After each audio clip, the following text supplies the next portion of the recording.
Hello everyone and welcome to the Alpaca Peruvian Game of the Week. Here I am J. Mike Blake and you are looking at Southeast Raleigh High School, home of one of the only top 25 matchups in the state tonight, as the number 21 Bulldogs of Southeast Raleigh host the number 11 Cleveland Rams. Again, that's the high school T, statewide top 25.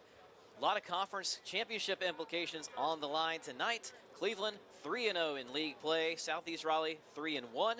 There's a few other schools in this conference with one loss. One of the best conferences from top to bottom in the entire state that you will find. But these two teams who are meeting here, the only way for Southeast Raleigh to get a chance of a co-conference championship is to win this one. Cleveland trying to keep alive a regular season streak that goes back before COVID. Their last regular season loss was all the way back in 2019. A win tonight would give them 60 in a row. Again, it's a 7-0 Cleveland Rams against the 6-2 Southeast Raleigh Bulldogs. I'm J. Mike Blake with the High School T Game of the Week presented by Alpaca Peruvian Chicken. Tyler Suttles behind the camera for another great one here. After tonight, there's only 2 weeks of the regular season left, so it's time to get into playoff shape for these teams if it wasn't already. A few things to look for this one. Cleveland, in addition to their win streak, they have gotten great play of their offense and quarterback play. They've had a quarterback throw for 2,100 yards in each of the past 10 seasons. Current quarterback Owen Holbert is on pace to do that as well. He's well away from it right now, 750.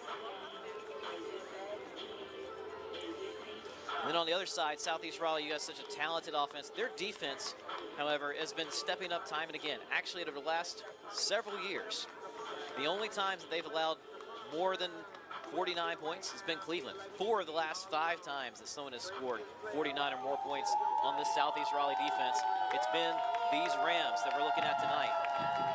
Right now, you're looking at Southeast Raleigh as they make their way onto the field here at John Baker Jr. Stadium. Such a talented squad that they have this year, coached by E.J. Campbell, who has built this program brick by brick. Now in his 6th season, it's all paying off with a great junior class in particular on this team, and they have talent galore in all the years, senior, junior, sophomore as well. Cleveland on the other side, we did have a Game of the Week featuring them earlier this year. Really thought that they would maybe have a step back, fall off just a little bit, maybe a rebuilding year with some of the graduation losses that they had with a transfer, but instead, here they are, 7-0 still, despite everything. Southeast Raleigh is going to return the opening kick. You're looking at Brody Barnes, the kicker. 34. It's homecoming night here at Southeast Raleigh. As we mentioned earlier this year, homecoming has far more to do with just getting a good calendar date than it does the perceived weakness of an opponent. So, no, they did not schedule Cleveland as a homecoming game because they thought Cleveland was weak. Nothing like that. Instead, it's a great night for football.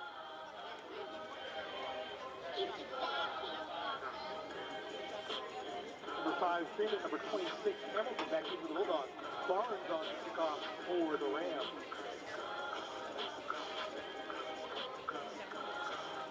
Terrific night for football here. State Fair just started yesterday on the west side of town here in Raleigh. Leaves slowly changing colors, not quite there yet. But it does feel very much like football season as Christian Freeman fields it. He's going to pick this up finally in his own 1, and it seems to work out pretty well. The coverage for the Rams has to recover and does so. A great return out to the 32. Freeman with the return gets the ball out to the 32-yard line. First and 10 for the Sometimes you see where sometimes a bobble on those kickoff returns, all of a sudden the coverage is out of position when you do take off running with it. That was the case there. We'll mention Christian Freeman's name quite a few times on tonight's broadcast. He's a junior, was committed to NC State. And when we were here all the way back in August, a very hot day, he had some highlight reel runs in that one. You can see why he is committed to NC State as a junior. He's actually the first junior to commit to be part of the Wolfpack in a couple years. This is a handoff to another really talented running back for Southeast Raleigh. It's James Adams, the fourth, and he is trying to fight off tacklers, but instead dropped for a big loss. They're going to give him a lot of forward progress, however. Adams with the carry loses 2 yards. Down by number 23. So he got spun around and kept retreating. Looks like he may have only lost 1 or 2, however. But both these running backs for Southeast Raleigh have gone over 500 yards on the year. Combined, they have 17 rushing touchdowns. As good as Freeman has been, you don't have to rely solely on him. A little change of pace. And also out there, you'll see big number 79, Grayson Williams, the left tackle, a sophomore with more than 20 Power 4 offers already. Shotgun formation this time for Southeast Raleigh. 2nd and 11 here. Cleveland playing really tight coverage on those receivers. Tydreek Powell's going to the air, looking, and finds his man caught across midfield. That's the change number 14, that's Cam Bullock for Bulldogs. First down. So that's Cam Bullock on the catch.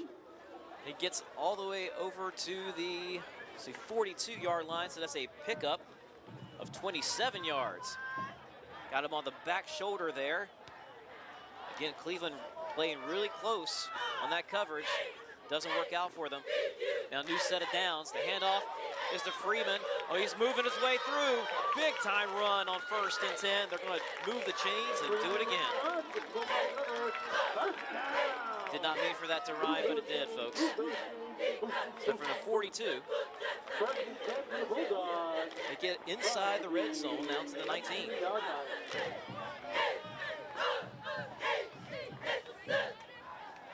Big 23-yard run. You can see the electric way that he can carry that rock. 1st and 10 to give us to Adams. He's got good blocking. Gets into the 2nd level, and he's going for more. Adams to the goal line. Is he in? He is. Touchdown, Southeast Raleigh.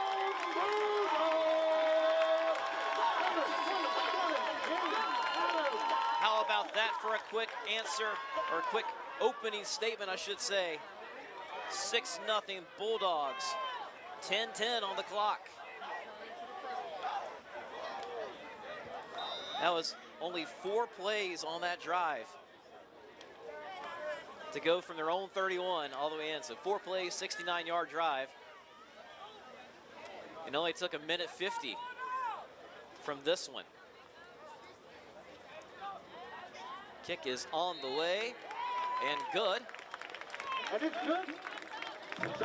Take a quick break here. Southeast Raleigh up 7-0.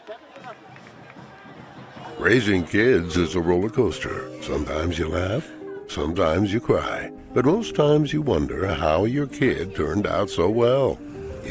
That's how. You did the hard work, made the right decisions, like talking about alcohol before it could be a problem. Go to talkitoutnc.org. Get resources on how to talk about underage drinking. So Mom, Dad, keep up the good work. It's worth it. Talk early. Talk often. Talk it out, NC.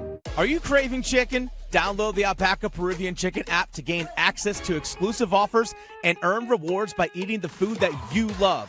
New members who sign up will receive a free entree. Again, that's the Alpaca Peruvian Chicken app. Taste their legendary flavor and homemade pride at 18 locations across the Triangle, Fayetteville, Mebane, Wilmington, Sanford, and now Wilson. You can visit them online at alpacachicken.com and catch the Alpaca Chicken Game of the Week each Friday night on highschoolot.com. Welcome back to the High School OT Game of the Week presented by Alpaca Peruvian Chicken. I'm J. Mike Blake with Tyler Suttles behind the camera. You're looking at a 7-0. Let me update the scoreboard for you real quick. 7-0 lead that Southeast Raleigh has on Cleveland as their first drive. Waste no time in finding the end zone. Kicking off Cleveland. We'll return this out to about the 25, and we'll get our first look at the Rams offense. Putting up points has been no struggle whatsoever for Cleveland. That's true traditionally, and it's also true this season. Their lowest point total of the entire year is 42 points and a win over South Garner. Everything else, 43 points, 49, 46, 52, 52, and 60. That's an average of 49.1 this season alone. Owen Holbert last year played a little bit of defense. He's really done well in his first season taking the snaps for Cleveland. He's got a man in motion, trips to his left. And the give is to running back Caleb Farrell. There's a flag coming down in the direction of holding. We'll see what it is. Farrell with the run. There's a flag on the field. It is indeed holding, so before this drive even starts, they're moving back 10 yards. First down, 20 from the 15. We've seen so many times this year in the game of the week that opening holding play on 1st and 10. It's really hard for a lot of offenses to overcome on that particular drive. For Cleveland, however, they do have a pretty potent offense to try to recover well here. Cleveland in our game of the week against Northern Nash, they really blew out Northern Nash. The score 52-28 doesn't quite show how close it was. Northern Nash managed to stay in with some really unique plays, including a kick 6 before halftime. This handoff goes to Farrell. He gets a few yards. Farrell picks up 2 yards. Second down, 18 coming up. So only a handful of yards for Caleb Farrell, who has just shy of 500 yards on the season, 10 touchdowns. He kind of works best as a between the tackles, tough yardage runner. He gets stronger as the game goes along. Play action. Holbert's going long. There's a safety out there, and it's picked off. Picked off as if it was a punt return. And returning this one, there's a flags all over the place. But getting to the 40 is Khalil Hamilton.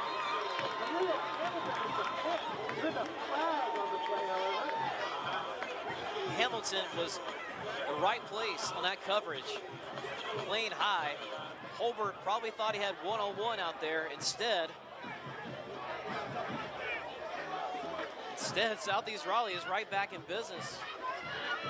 A minute and 9 seconds after they find the end zone, they've got the ball back in plus territory. Even if this penalty marks them 10 yards back, I still think they could be in plus territory.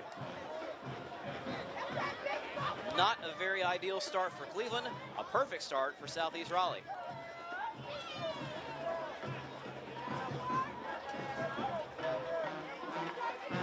This Greater Neuse River Conference, we've talked about how competitive it is.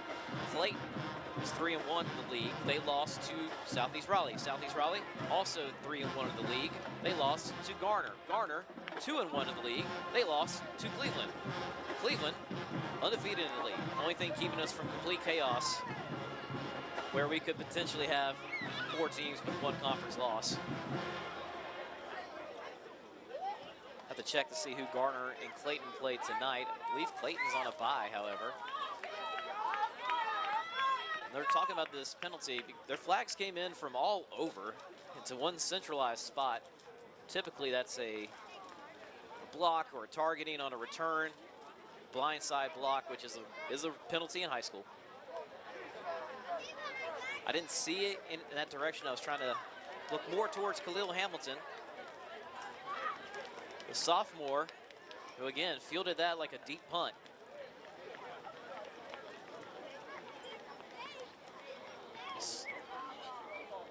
We'll see what the call is here. So holding in both teams, and a sportsmanlike. They're holding on both sides. I'm trying to figure out if the holding was before the interception or if it was during the return. If the defensive holding and the offensive hold, well, obviously the offensive holding was before the interception, but if the defensive holding was also before the interception,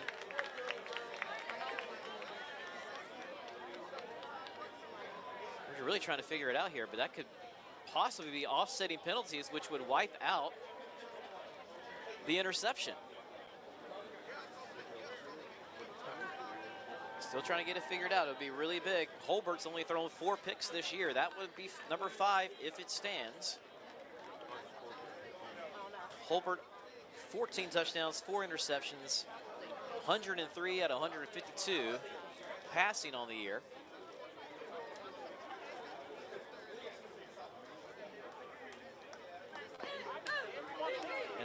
just trying to figure out the call. But let me take this time, tell you a little bit about Alpaca Peruvian chicken. As you see, they're going to do the call of holding against Cleveland. Is declined. Pass interference. No. All right, so there was the penalty was during the block in the back during the play, plus a personal foul, both on Southeast Raleigh. First and 10 at their own 41. So the initial signal I thought was holding was not. It was the block in the back during the return. So Southeast Raleigh retains it but moves considerably backwards with a block in the back plus a personal foul. But still, I think they'll take this. Getting the ball back. Cleveland's only run 3 plays from scrimmage. Tydreek Powell Jr. is your quarterback. His dad, Tydreek Powell, was really highly sought after recruit out of Hertford County not that long ago, it seems. Or maybe I'm just saying that because I was in college when he was being recruited, or maybe I was in college at the same time. And I don't want to feel old. Both running backs next to Powell. Adams and Freeman. It'd be hard-pressed to find a better duo in the triangle or even statewide what these guys can offer. They're both back there with Powell himself. He's already showing you the strong arm he's got. He's going here in a slant route, dropped. Open, just Tyrus White. Tyrus White, the intended receiver, second down. Whether he would have broken that tackle and gotten a little bit farther or been tackled right there. Either way, it was going to be a first down if he had been able to hold on to it. It'd be 2nd and 10 here. Ball is at the 42. I'd like to remind you, Alpaca Peruvian chicken is great at office lunches, team lunches, tailgating, football games. Place your next catering order with Alpaca so you and your friends can enjoy the best rotisserie chicken in the area. Taste their legendary flavor and hometown pride at 19 locations in North Carolina. Added a new one down on the Sandhills in the last week. Freeman on the carry. He has dropped well behind the line of scrimmage. One thing that impressed us with Cleveland back in week 3 against Northern Nash was how their front 7 got into the backfield time and again. You saw it there. They knocked this for a 4-yard loss. Northern Nash, by the way, and they lost that night, 56-28. They haven't lost since. We'll have someone at that game tonight. Northern Nash is hosting Hunt. You can find that story and all its coverage on highschoolot.com later tonight, as well as our coverage from this one. 3rd and long for Southeast Raleigh. Powell dumps it off. Caught by Adams. Makes the first guy miss. Makes the second guy miss. Gets across the original line of scrimmage. He picks up a solid, maybe 7 yards, maybe 6 or 7 yards. About 7 yards. It's going to be 4th down. And that is where he's dropped. Time for maybe the punt team to come out. We'll see. Or maybe not. They're on their own side of the 50, and they're showing that they're going for it here. And they do get someone to jump and make that a 4th and short. A good job by quarterback Tydreek Powell in that cadence. Flag on the play. Encroachment is the call. This puts the ball right at the 50. Going to be 5 yards penalty. Make it 4th down and 2. And now they're definitely going for it. Maybe they can see if they get Cleveland to jump one more time.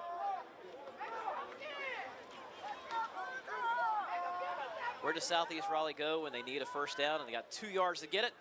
There's a handoff to Freeman, trying to find a hole. He does not find one. No gain, and Cleveland ball. Freeman gets over at midfield. That front 7 of the Rams stands up tall once more.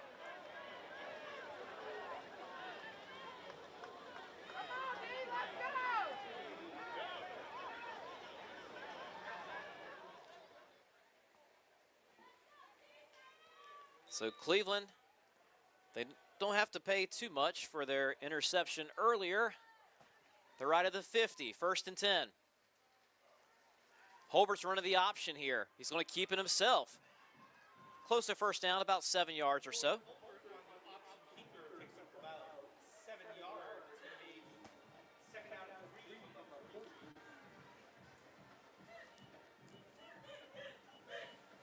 Holbert was able to show a little bit of his running ability earlier in the year when we had him. They don't have too many design runs for the quarterback, but he is mobile. Again, he was out there on defense a year ago, hitting these running backs. Handoff, I believe that's Farrell with it, going up the middle. We'll have to see the number when it comes out.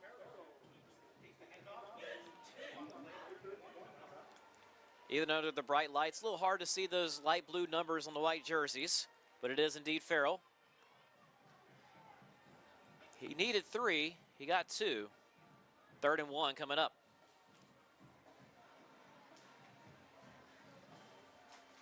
Shotgun formation, but it's a kind of a power look.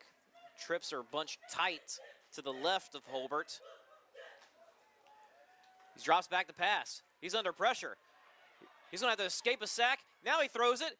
It is tipped. A great play by Keeson Eliezer, because otherwise that was going to be a first down. Keeson Eliezer, number 11, the Stanford recruit. He had to back up because there was a guy open in the flat. Holbert, I tell you what, he lets go of that ball. He could have taken 3 steps more and gotten the first down just by walking. Instead, he tries to throw for it, seeing a big game, but that's why Eliezer is going to play in the ACC. 4th and 1. Do have to remind myself, Stanford is in the ACC. Farrell now moves to the left of Holbert. And it'll be a give to Farrell. He's got the first down on 4th and 1. Pick up a 3.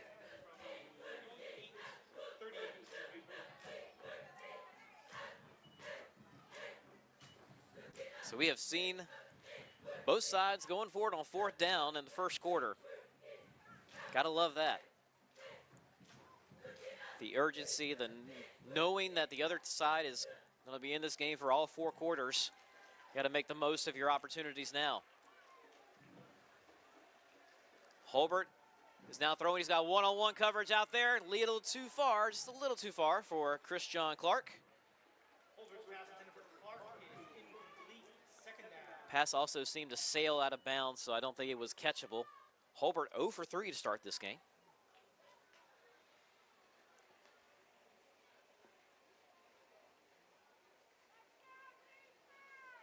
Christian Clark is the leading receiver of this Rams team. He's got 30 receptions on the year, 450 yards, 5 touchdowns. He's had to be the leading role.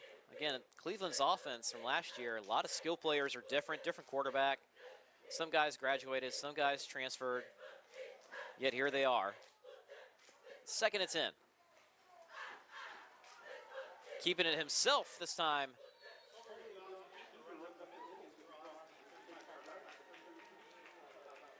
Holbert gets about 5 on that one. 2nd time tonight, he's got a design run, so Cleveland mixing up the playbook a little bit here, facing a stout Southeast Raleigh defense.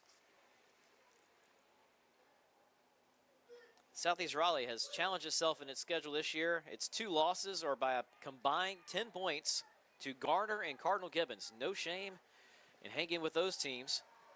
It's Holbert now throws a little comeback route. Oh, it's dropped. It was right beyond the sticks. Would have been a first. Another 4th down. Got to feel like Cleveland's definitely going for this one if they went for the last one. It's too far away for a field goal attempt from Brody Barnes. But in Southeast Raleigh, going back to that, they lost by 8 to Cardinal Gibbons. That's a top 10 team in the state. Garner lost by 2. That's also a team that's been in and around the top 25 most of this year. This would be a signature win for Coach E.J. Campbell if he could pull it off and stop the Cleveland streak tonight. Holbert swinging it out to Farrell. Farrell, he's got some work to do to get the first. I don't think he made it there. It will depend on the spot. And he is indeed well short. And it is a turnover on down. He doesn't make it. Only picked up a yard. It's going to be 1st and 10 for the Bulldogs from the 32. And that is the first completion for Owen Holbert, but it's only for a yard. They turn it over.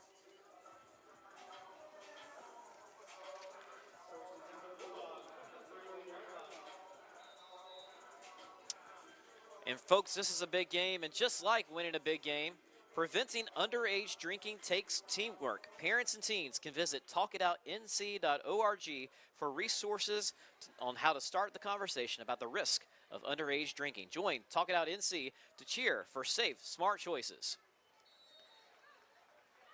No gain on that run. On first down. So actually, it was 1 yard.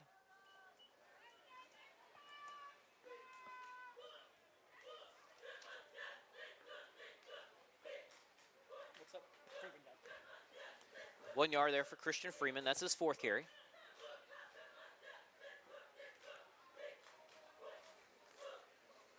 Second and 9 now for Southeast Raleigh. Less than 4 minutes left here in the first quarter. Another tough run, tough yards. Only about 1 yard on that time again, Freeman. So Freeman getting a lot of work early. We're in the Alpaca Peruvian Chicken Game of the Week here in high school OT.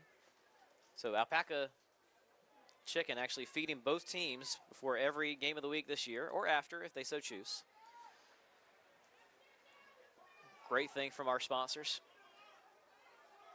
Powell throwing it, trying to get Freeman out in space. He wants a flag there for a defensive hold perhaps, but no flag comes. It'll be fourth down.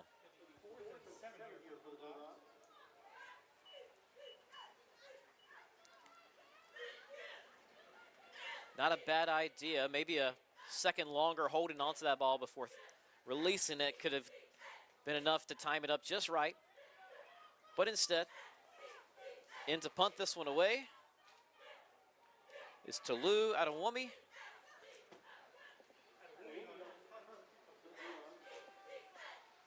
He's got 2 blockers in front of him. Usually see 3 there. Adewumi gets a good one. If it can take a good bounce. Doesn't. It's picked. It's hit by a Cleveland player. It's rolling out of bounds. Does anyone get to it first? I don't think either team did. It rolled out. Couldn't quite tell there. And there's a flag. Adewumi got hit, I believe. He's limping off the field, so I think it's going to be running into the kicker or roughing, either way. May have to redo fourth down here. But that ball, I couldn't tell if it hit a Southeast player first, but it certainly hit the knee of a Cleveland player, maybe the thigh, and all of a sudden, both sides jumping all over for it, but it kind of squirts out of bounds. They're picking up the flag. So Adewumi's hurt, but he was not hit.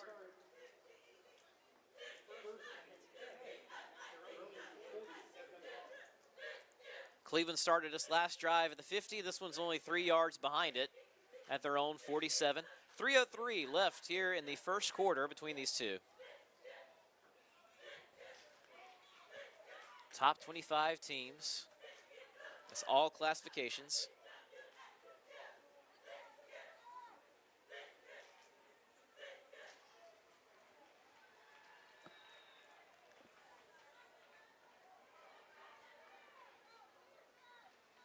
Two backs for Cleveland. They faked the one, handoff to the other. Good design play, but Southeast Raleigh was not fooled on it. It's Porter Bennett. There's a flag coming in after that. Bennett only picked up about 2 yards. See what the call is here. They're talking about it on the near sideline. Had to be something after that play for sure.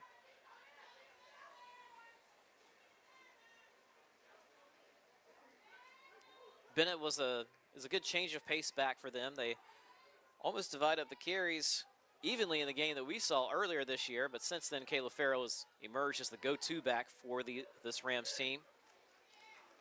We have a dead ball on Sportsmanlike, and it'll be on Cleveland, so back they go. Make it a 2nd and 23 2nd and 23 here for the Rams. That's not ideal for Cleveland at all after getting such good field position to start this drive. And sometimes you'll see referees in high-profile games kind of be quick to throw those unsportsmanlike flags in the first quarter so things don't get out of hand later on. Thankfully, none of our games this year have gotten out of hand. Had good officiating crews.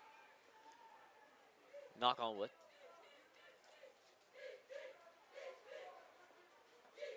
We're again under 3 minutes left here in the first quarter.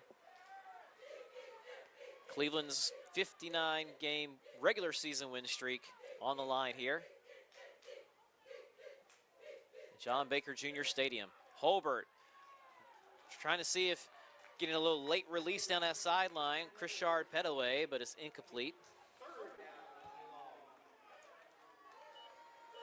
Holbert now 1 of 6. Credit the Southeast Raleigh secondary. They're getting the job done, not letting these Cleveland receivers get any kind of separation. I believe on the coverage on that last one was Calvin Donley on the near sideline. Also got Darius Grimsley out there. Of course, free safety, Khalil Hamilton. He had an interception earlier. So 3rd and 23 for Cleveland. Holbert hit as he throws. It's a wobbly duck and it's short. Good job there by the Bulldogs. I believe that was Jonathan Williams of Southeast Raleigh who hit him. He was sideways as that ball came out of his hands. And the Rams are going to have to punt.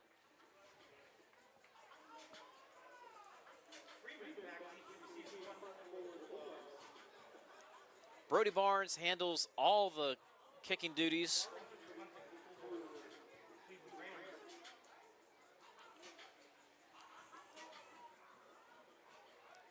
Again, there was the one special teams snafu we saw in week 3 was a blocked field goal right before the end of the first half that Northern Nash returned for a touchdown. Actually, it was blocked. It hit a Cleveland offensive lineman, tipped up into the air, was fielded like a punt, and then returned. So a kick 6 was one of their few miscues of that night that was otherwise all Rams. This punt gets a good roll to the 29. So we're in Raleigh this week. Last week we were out in Swepsonville, North Carolina. We've moved around the high school OT game of the week presented by Alpaca Peruvian Chicken to a few different places. And next week we're going to a new location, going to Sanford, where Lee County the Yellow Jackets are hosting Union Pines.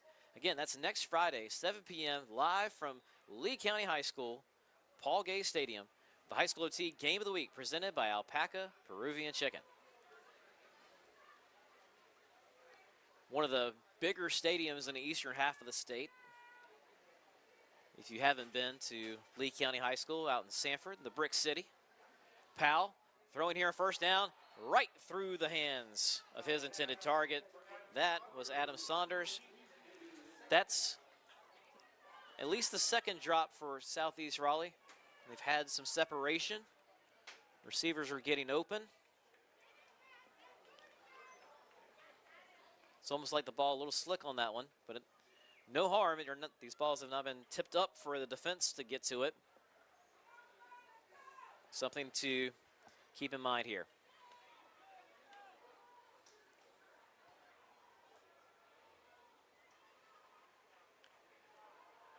Powell throwing long, incomplete. Pass on the far sideline is incomplete. Third down.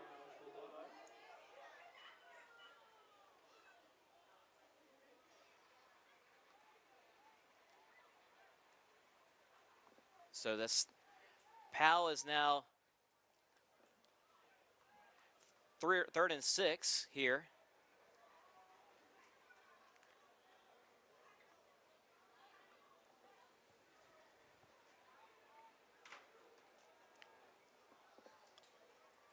Sorry, 3rd and 10. throws over the middle, complete. That'll be a first down. Pass complete to number 14, Cam Bullock for another Bulldog. First down. 12-yard pickup on that one.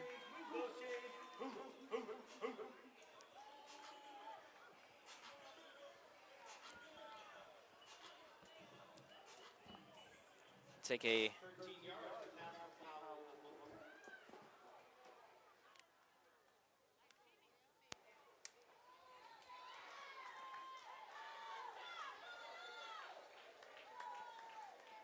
Another completion, this time to number 13, Kendrick Wright for another Bulldog. First down. Move those chains, move those chains. First down for Bulldogs from the 46.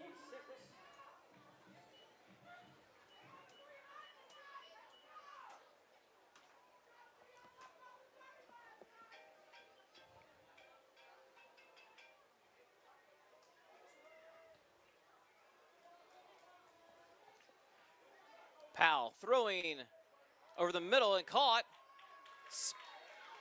Another completion to Cam Bullock. This time again, Cam Bullock picks up about 7 yards. Going to be second down and a short 3. Call it 8 yards, second down and 2. They said you cannot say goof at the first down. All right. They're getting kind of. Whatever, man. They're in charge, on me. Second and short coming up. Handoff. I believe that's Freeman. Pushes the pile forward. It'll be a first down. First down for Southeast Raleigh. He needed 2 when he got about 3. So Freeman helping move it forward.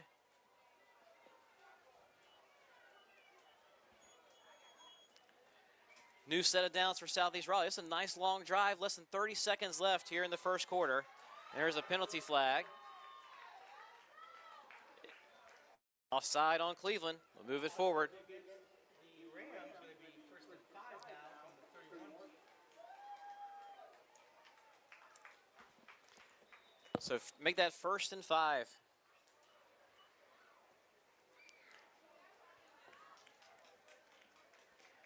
Apologize for a few of the audio issues. Less than 15 seconds left here in the first quarter. First and 5 for Southeast Raleigh.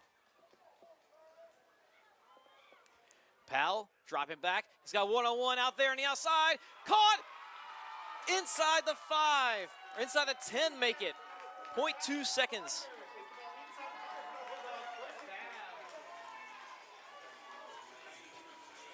So go from the 31 down to about the 7. It's a 24-yard pickup. Adam Saunders, his first catch of the night. And that will be the last play of the first quarter. Southeast Raleigh leading 7-0. Alpaca Peruvian Chicken is great at office lunches, team lunches, tailgating, and football games. Place your next catering order at Alpaca so you and your friends can enjoy the best rotisserie chicken in the area. Taste their legendary flavor and homemade pride at 18 locations across the Triangle, Fayetteville, Mebane, Wilmington, Sanford, and now Wilson. Alpaca Peruvian Chicken, home of North Carolina's favorite chicken and a proud supporter of high school OT and football teams across the state. Your child pours their heart and soul into their dreams. You're so ready for this. But underage drinking can stop a young mind and body from performing at its best. Okay, everyone, it's time. We're ready. Make sure your star keeps shining. Start the conversation about the dangers of alcohol with tips at talkitoutnc.org. Welcome back to the Alpaca Peruvian Chicken Game of the Week here at High School OT. I'm J. Mike Blake. Tyler Settles behind the camera. Southeast Raleigh has a 7-0 lead on Cleveland. There's a lot at stake, folks. Cleveland has a 59-game regular season win streak that dates back to 2019, and they are trailing. And now Southeast Raleigh has a first and goal with a 7 to start off this quarter. Southeast Raleigh's defense has been Just awesome for the Bulldogs tonight. And now we'll see how the red zone offense can fare against this Cleveland front seven. The handoff, this is Freeman making his way around the edge, and he is in there, but a flag comes into the direction of holding. It may not stand. And if it is holding, it certainly helped him get that edge, and it is. It'll move back. So this first and goal will still be first and goal, but a lot harder, a lot less manageable for the Bulldogs at this point.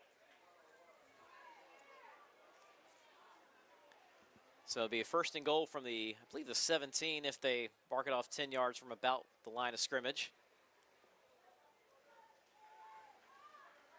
And Southeast Raleigh hoping to land a big blow there. Instead, they'll have the work continue to be cut out for them.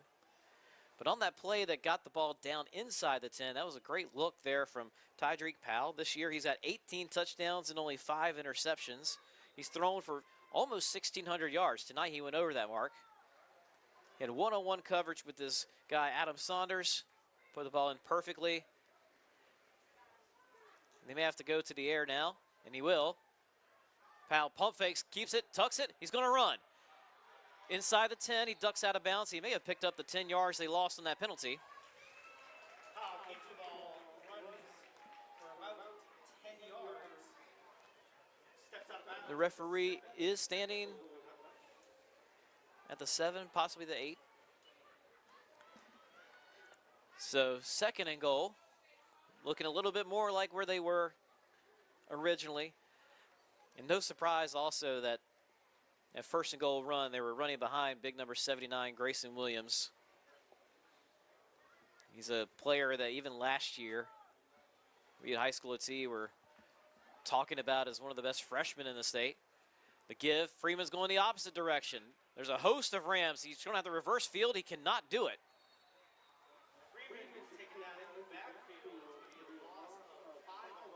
This puts the ball back at the 14 now.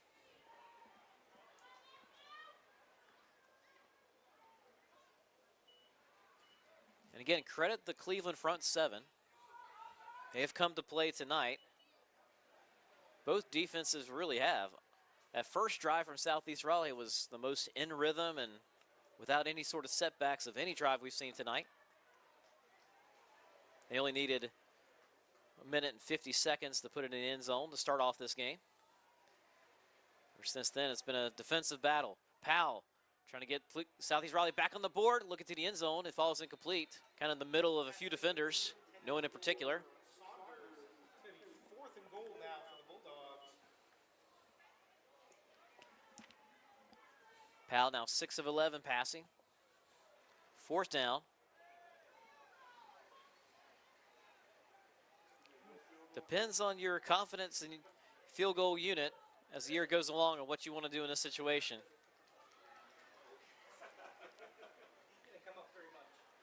And high school field goals can be risky if there's a bad hold, a bad snap, so they're going to just go for it here on fourth down. 10:55 left in the second quarter. Powell looks to the sideline. He's got 4 wide. Make 5 wide, excuse me. Now they call a timeout. And we're going to take a quick break. Southeast Raleigh talking us over with a 7-0 lead. Some more local scores for you here. Rollsville beating up on Athens Drive 28-0 in the first quarter. Rocky Mountain beating Southern Nash 15-7. Princeton beating Goldsboro. Raising kids is a roller coaster. Sometimes you laugh, sometimes you cry, but most times you wonder how your kid turned out so well. That's how. You did the hard work, made the right decisions, like talking about alcohol before it could be a problem. Go to talkitoutnc.org. Get resources on how to talk about underage drinking. So Mom, Dad, keep up the good work. It's worth it. Talk early. Talk often. Talk it out, NC. Welcome back to the High School OT Game of the Week, presented by Alpaca Peruvian Chicken. It's a 4th and goal facing Southeast Raleigh. They've brought out the field goal unit after taking a timeout. This ball will be kicked from about the 23, so we'll call it a 33-yard attempt. The kick is up, and it is good. Down the middle. And Southeast Raleigh now with a 10-0 lead with 10:50 left here in the second. Alpaca Peruvian Chicken is great at office lunches, team lunches, tailgating, and football games. Place your next catering order at Alpaca so you and your friends can enjoy the best rotisserie chicken in the area.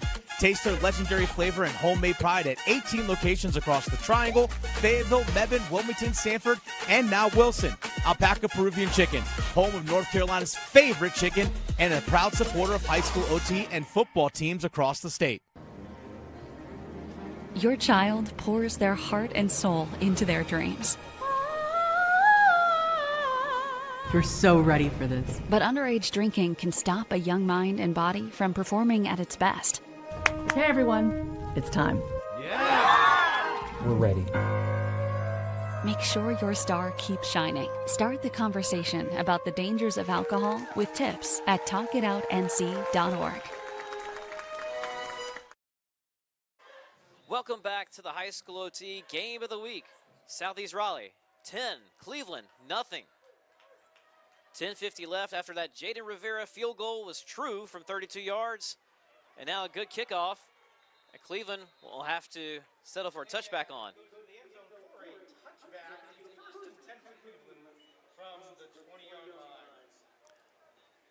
So the Rams, they have their work cut out for them, because they have only moved the ball 22 yards this game. 1 yard on the, 1 yard and through the air, and 21 on the ground.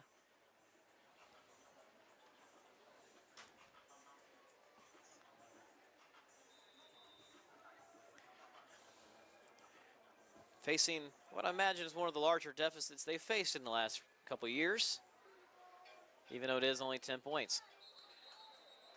The flag comes in before this play can even get underway, so that's usually a false start, and it is indeed. 5 yards backwards go the Rams. It's not been a typical Cleveland game for the number of penalties and kind of lack of offensive execution. Again, they average going into this contest 49.1 points per game. Running back Caleb Farrell has 10 rushing touchdowns himself. Quarterback Owen Holbert has thrown for 10 touchdowns.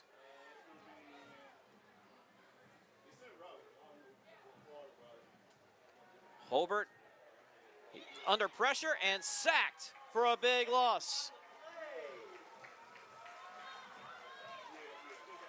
I want to number 0, that is Josiah Harden.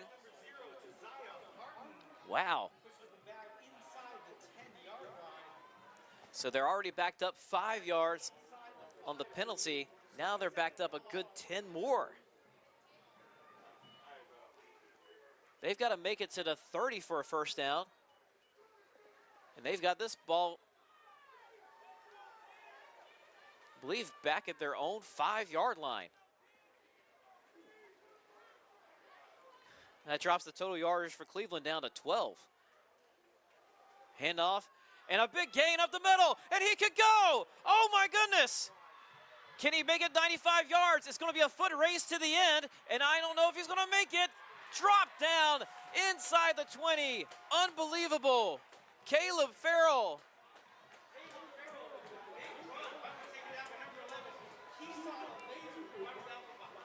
From their own 5 down to the 9.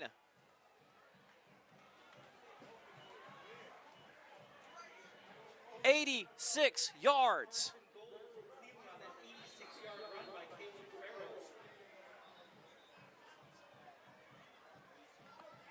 A couple weeks back, we were at Millbrook, and that was a defensive battle. We'll keep it here during this timeout. A couple weeks back, we were at Millbrook. That was a defensive battle until all of a sudden, out of seemingly nowhere, there was an 85-yard touchdown run, and then the game changed for the rest of the contest.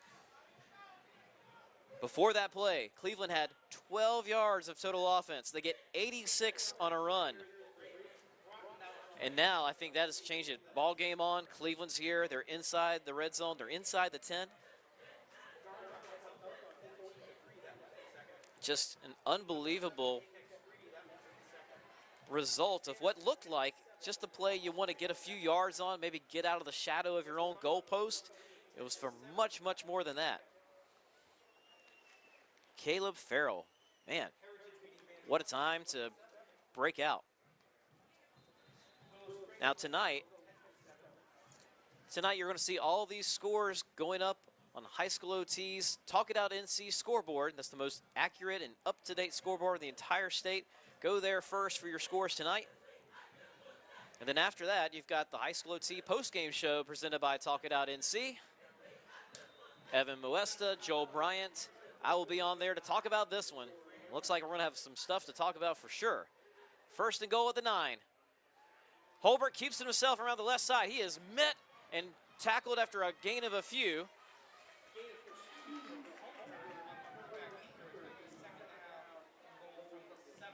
So move it to the 7 now.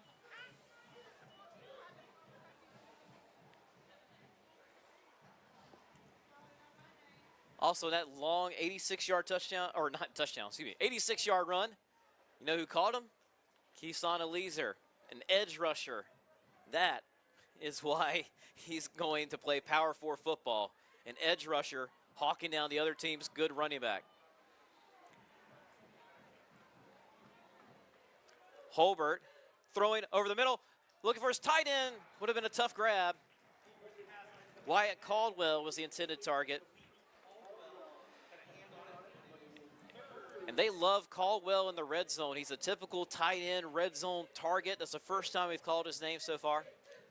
To be honest, folks, I didn't even think anything about the Eliezer tackle because I saw number 11. Took some time for me to realize, wait, that's not a defensive back making that play. That's an edge rusher wearing number 11 doing that.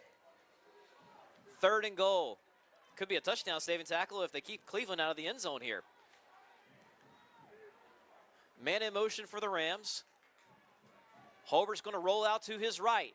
He's got a man open, throws it short of the pylon. I tell you what, he had 2 guys open in the middle, but instead he looked to the first option.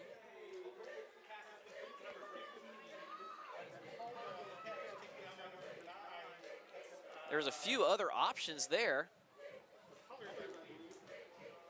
So he goes back to Caldwell. They get inside the 5, down to the 3.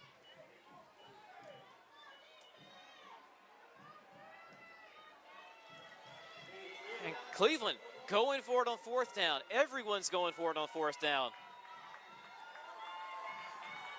Trying to respond, the Rams. Holbert, it's an option play. He's going to keep it himself. He's hit. First effort doesn't get there. Second effort, he's tried. No signal. I think he's short. There's no signal for a touchdown. The referees will have to confer.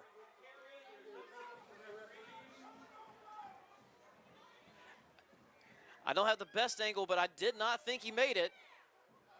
They're talking about if his second effort got in. The first effort, I believe he was hit and stood up. It was really close to that goal line. We have a holding.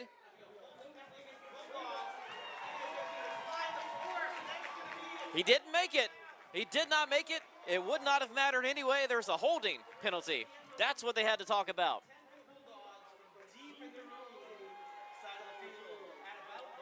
So how about that? They weren't deciding whether or not he was stopped. They were deciding about what the penalty flag was for. No need for a holding penalty.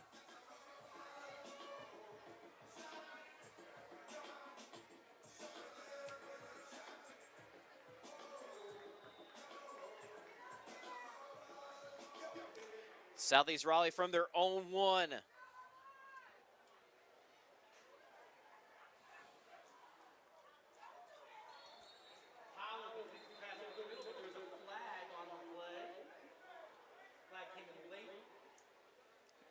Late flag as Powell found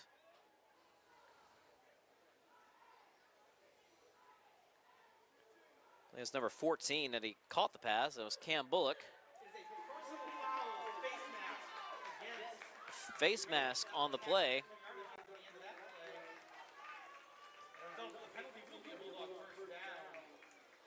So I've got Bullock now with 4 catches for 50 yards. Powell with 93 through the air.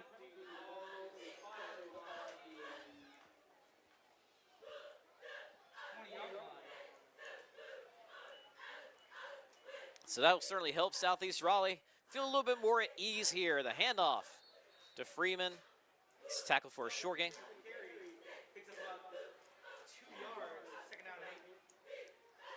Freeman back in August, a much, much hotter day than this, had a carry in that Bulldog Bash where he went down the sidelines, hurdled a player who was diving for his legs, stayed in bounds, picked up another 10, 15 yards. It's one of the most electric runs I've seen all year, if you include the scrimmages, which that one was. Tonight, 8 carries for 21 yards. He did have a touchdown call back for holding. This is the give to Adams, the 4th. He only gets about another 1 yard.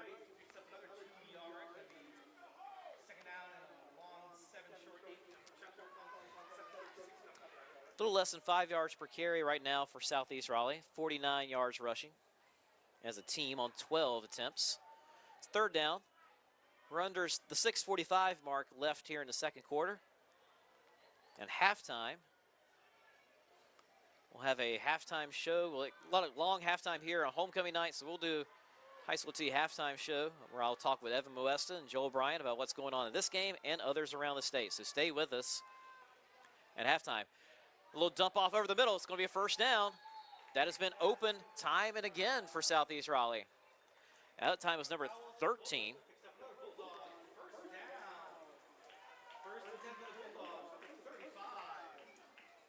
So Kendrick Wright with that one.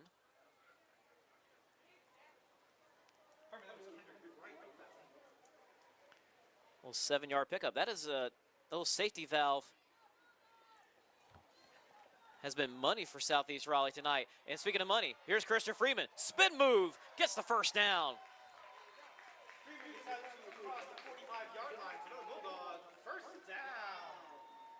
Best carry we've seen from him so far.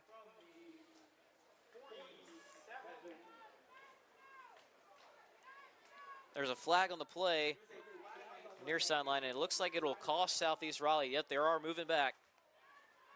Instead of wipe out another one of Freeman's really impressive runs tonight.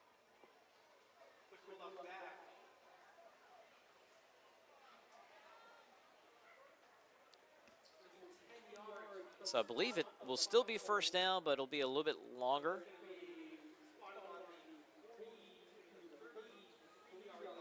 Make it 1st and 12 or 13. Under 6 minutes until halftime.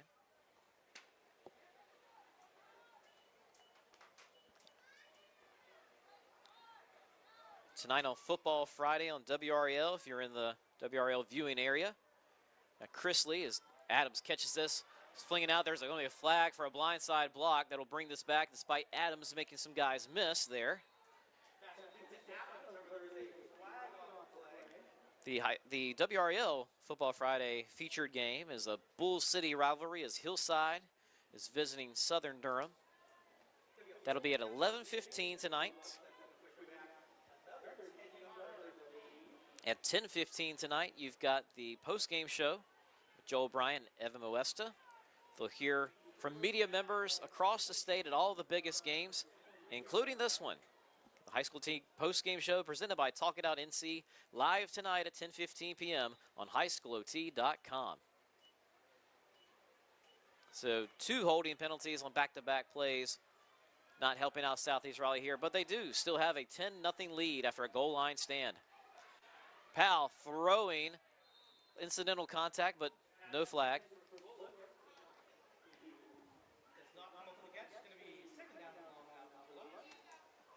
Bullock's legs got tangled up with the defender there. A little underneath route.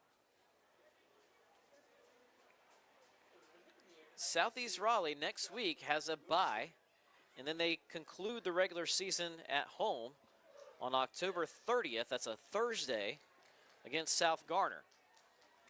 Cleveland next week, they host Smithfield Selma, which should be a win. The Spartans don't have a win this season. Adams on the pitch. Big hit, delivered. Gain of about 5. But again, back to Cleveland, talking about the rest of their schedule. they end the regular season with Clayton. So even if Cleveland were to win or lose tonight, that Clayton game is looming large in the distance. That'll be on Halloween night, October 31st. Again, this conference, anybody can beat anybody, it seems. The top 4 teams, certainly among the best in 7A. Powell steps up and then right into some defenders. Sack on the play. Cameron Melvin and Jalen King both there for Cleveland.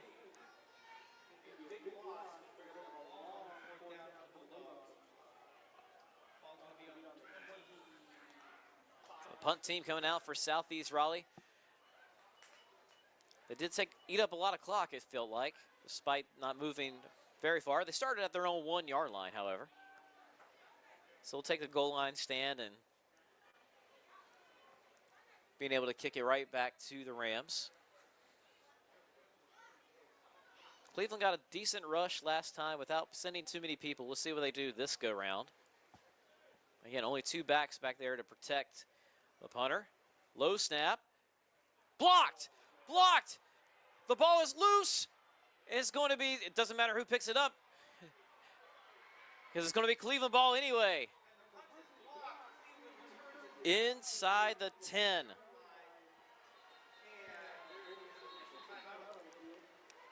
Oh my goodness, I believe that block actually should be credited to a Cleveland defender for pushing one of the blockers into the kick. Went off the back of a Southeast Raleigh player, skidded along the ground. Everybody trying to pick it up. No one really could until it got close to the sideline, and we have an injured player down on the far sideline. We hope all is well there. Certainly bodies flying everywhere, and it's going to be a high risk of injury. I can't even quite tell which team's player got hurt, because there are personnel kind of standing over there in the area. We're going to take a quick break as they check on him and be right back after this. Don't fall for the myths. Get the facts about underage drinking. Myth: teens bounce back fast and teenage athletes can perform just fine after a night of drinking alcohol. The fact is, alcohol can hinder athletic performance for up to 3 days, delaying recovery and causing long-term issues with muscle loss and weakness. But don't just take it from me. Choosing not to drink as an underage athlete has really helped me significantly. I've been able to focus, keep my priorities straight, and it's helped me separate myself from, many other people. Get more facts at talkitoutnc.org. Welcome back to the High School T Game of the Week presented by Alpaca Peruvian Chicken. I am J. Mike Blake. Cleveland helping get a punt blocked. Will recover. They didn't recover the ball. Either way, it was going to be Cleveland ball, no matter who came up with it. But it's 1st and goal at the 9. They had the ball inside the 10 and got stonewalled on their last drive. Let's see what they can do here. The give is to the up back. Look, that's Farrell fighting for extra yards. He's close to a touchdown, but not quite there. He's down at about the 2. So Farrell, who had an 86-yard run earlier in the game, that certainly helps him reach the 100-yard mark, which he did on that carry just now. 2nd and goal from the 2. 4 wide for the Rams. Holbert gives the Farrell again. He bounces off the first man. Is he in there? He is. Touchdown. Cleveland's on the board.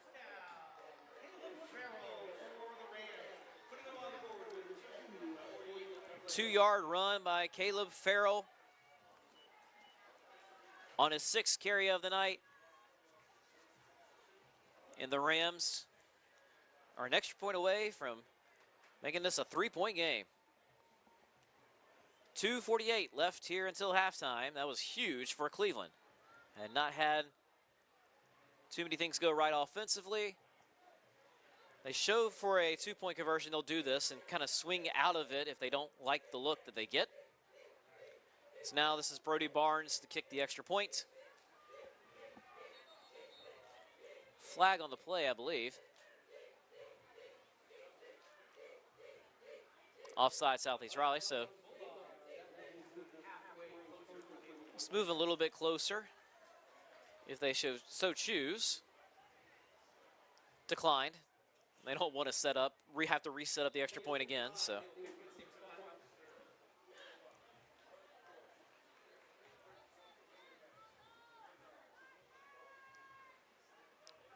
Barnes' extra point is up, and it is good. Well, there, folks, we got ourselves a game between two of the top 25 teams in the state. 2:48 until halftime. Southeast Raleigh 10, Cleveland 7. Don't fall for the myths. Get the facts about Raising kids is a roller coaster. Sometimes you laugh, sometimes you cry, but most times you wonder how your kid turned out so well. That's how. You did the hard work, made the right decisions, like talking about alcohol before it could be a problem. Go to talkitoutnc.org. Get resources on how to talk about underage drinking. So Mom, Dad, keep up the good work. It's worth it. Talk early. Talk often. Talk it out, NC.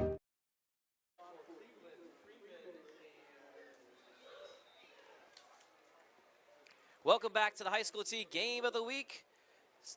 We are kicking off here. Return. I believe that's number 28, Khalil Hamilton with it. Almost gets back to the 20, where the Bulldogs will start.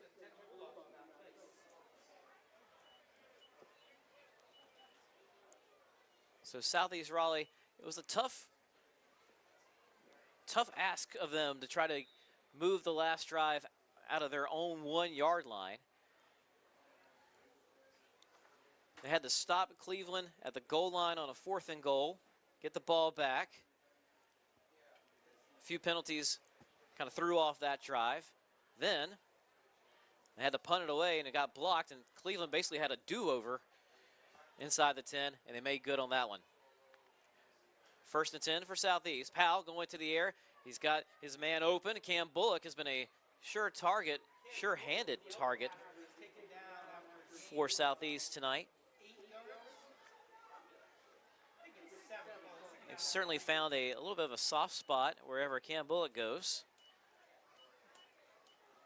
He's by no means the size of a tight end, but he's kind of provided that safety valve that tight ends can provide on the shorter routes. Make it a 2nd and 3.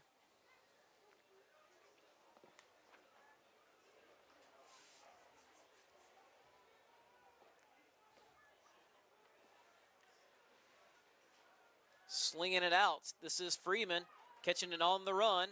Close to a 1st down, depending on the spot there, and I think he's got it. A little 3-yard pickup.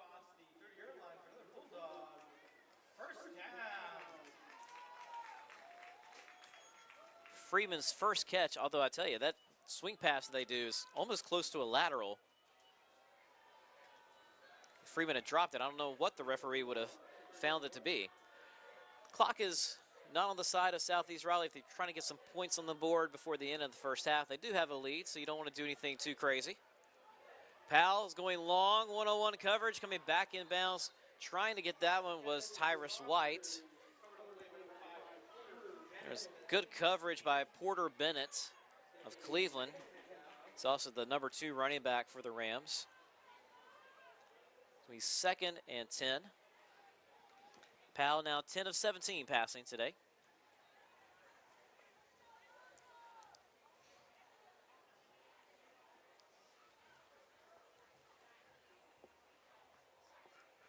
Tyrus White, one of 4 receivers, actually one of 5 receivers on this team with 16 or more receptions. They spread it around pretty well.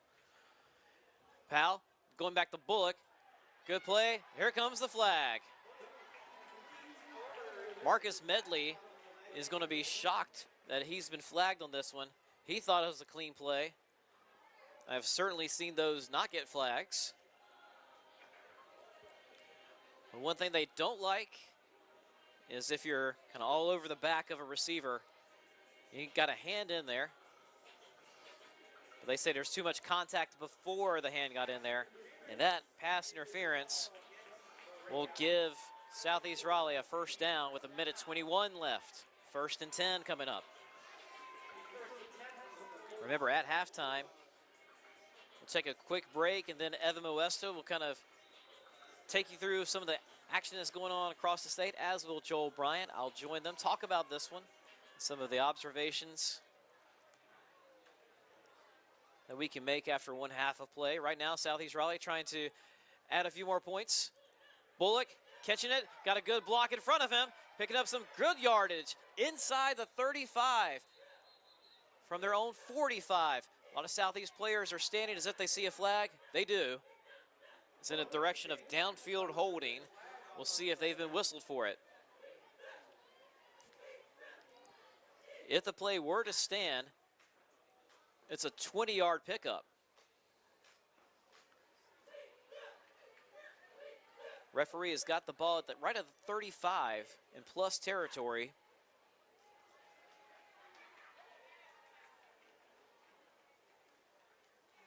There's actually 2 flags in the middle of the field, so we could get something offsetting. It's an illegal man downfield on Southeast Raleigh, and a pass interference on Southeast Raleigh, so that's definitely coming back.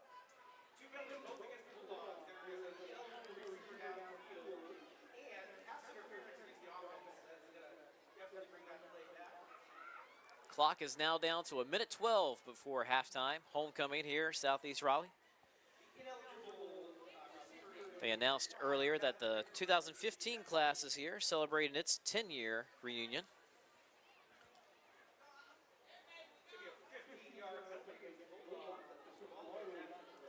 And the pass interference will mark it back 15 yards.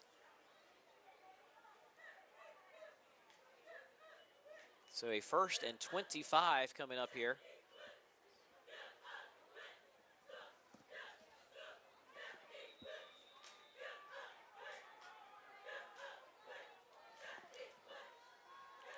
Powell. He's got a lot of time throwing over the middle, complete to Bullock. 15 yards, they get back to the original line of scrimmage.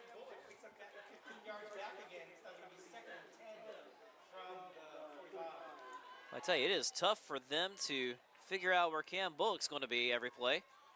He's got 6 catches for 72 yards. 2nd and 10 for Southeast Raleigh. The clock is now under 40 seconds until halftime. Powell dropping back, stepping into this one. No one is out there, however. Nobody ran a deep enough route for that one. Maybe he just wanted to get rid of it.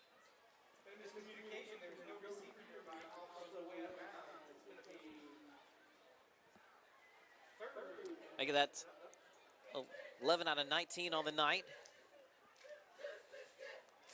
for Tydreek Powell Jr. 3rd and 10, 30.1 seconds on the clock, folks. Oh, wait, there was a penalty out there, too. And I think that may be the kind of penalty that just says, you know what, folks, let's just get into halftime without a turnover. Cleveland will receive the second half kickoff, as they're going to, unless anything crazy happens here, Southeast Raleigh will take a timeout to talk about it. Nothing crazy happens here. Cleveland will find themselves down at halftime, but I do get the sense that some momentum is on the side of the Rams. They had an 86-yard run. Yes, they got stopped on that drive, but then they were able to get a block punt, punching in a few plays later. And since the opening drive, it's been hard for Southeast Raleigh to string together enough positive plays to kind of threaten the Rams. They did have a nice field goal and a payoff, so both of their drives into the red zone have been successful. Here with 30.1 seconds left. They still have 2 timeouts, but their work is cut out for them.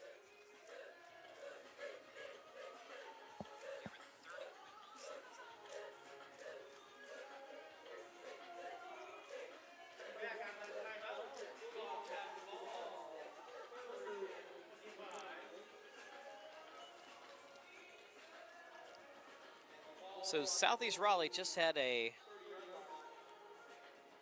2nd and 25, and they pick up 15 yards, and they've got a 3rd and 25, and Palace having to throw a long one to Freeman. It's incomplete. Not a bad idea to go for the back shoulder, knowing that when you cover Freeman, you have to watch out to be beat deep. He's got a good set of hands on him. Can't say that about every star running back, but Freeman certainly a danger out of the backfield. So they were trying to keep Freeman in front of them, and that's why the back shoulder could have worked there. Instead, Southeast Raleigh will punt this away with 25.1 seconds left until halftime. Porter Bennett is back to receive for Cleveland. He does a little bit of everything for the Rams. Let's see how Southeast Raleigh can protect its punter. Again, first punt of the game. Cleveland had some guys in there without really pressuring. Second punt of the game. They pushed one of the up backs into the punt, and now they're showing that they're rushing for it here.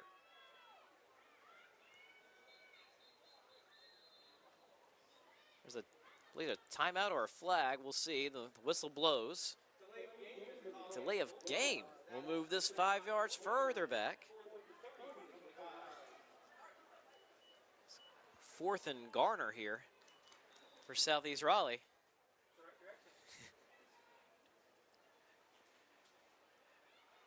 The rush does not really threaten this punt. It's kind of a sidewinder punt. It might get to the 50. Nope, takes a good Cleveland roll. Southeast Raleigh smartly not touching it at all.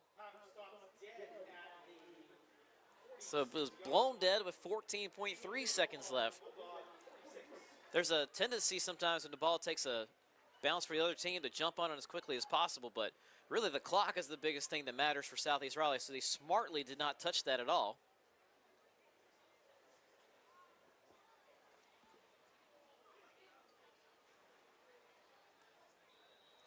Cleveland, I believe, has all 3 of their timeouts, if not at least 2 of them. They're in plus territory, 1st and 10 at the 46 with 14.3 seconds left. Holbert going to the sideline. Is it caught? It is, but no, it is not. Out of bounds. Chris John Clark did haul it in, but could not keep both feet in.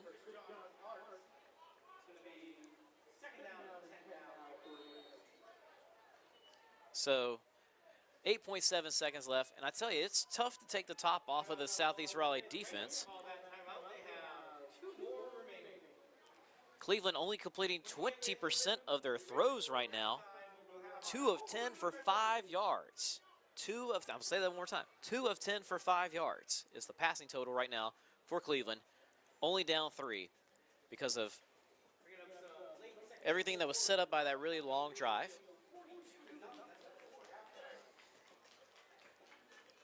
For Southeast here, it'll be interesting to see what they're prepared for. That time they had really good coverage deep, but also really good coverage at the sticks. And sometimes when you have to drop back, you give up a little bit of that protection against the sticks. You let the other team complete that 9-yard, 12-yard out. Not this go-round.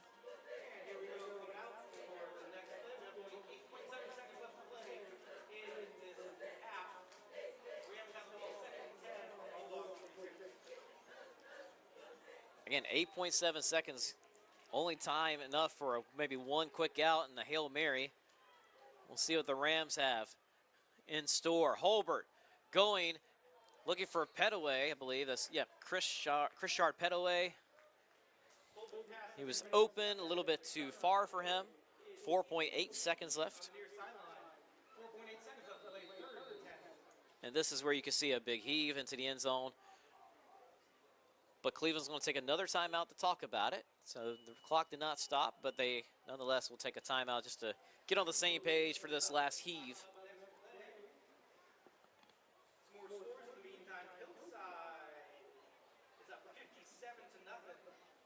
Again, folks, this Cleveland team averaging 49.1 points per game. Entering tonight, they only have 7 so far. In terms of total offense, Southeast Raleigh leads 170 to 116. They lead on the scoreboard by 3.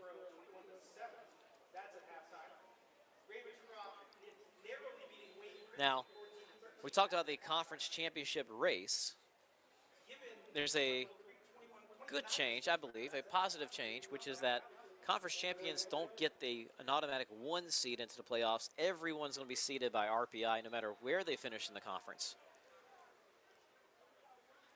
However, it kind of makes the conference championship a little bit more pure and all about bragging rights, and both these teams want a piece of it. Cleveland doesn't want to share any piece of it. It's a long throw. This is Maddox Borden going up and incomplete. Different quarterback in there that time. Maddox Borden coming in.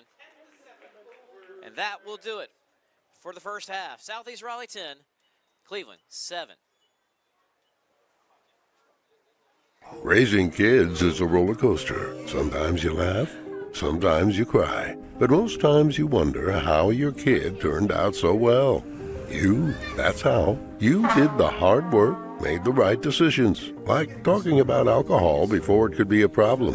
Go to talkitoutnc.org. Get resources on how to talk about underage drinking. So Mom, Dad, keep up the good work. It's worth it. Talk early, talk often. Talk it out, NC. Are you craving chicken? Download the Alpaca Peruvian Chicken app to gain access to exclusive offers and earn rewards by eating the food that you love. New members who sign up will receive a free entree. Again, that's the Alpaca Peruvian Chicken app. Taste their legendary flavor and homemade pride at 18 locations across the Triangle, Fayetteville, Mebane, Wilmington, Sanford, and now Wilson.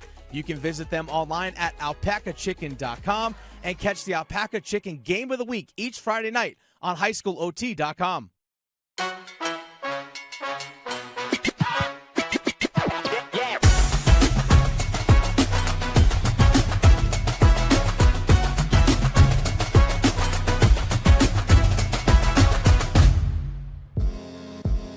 Don't fall for the myths. Get the facts about underage drinking.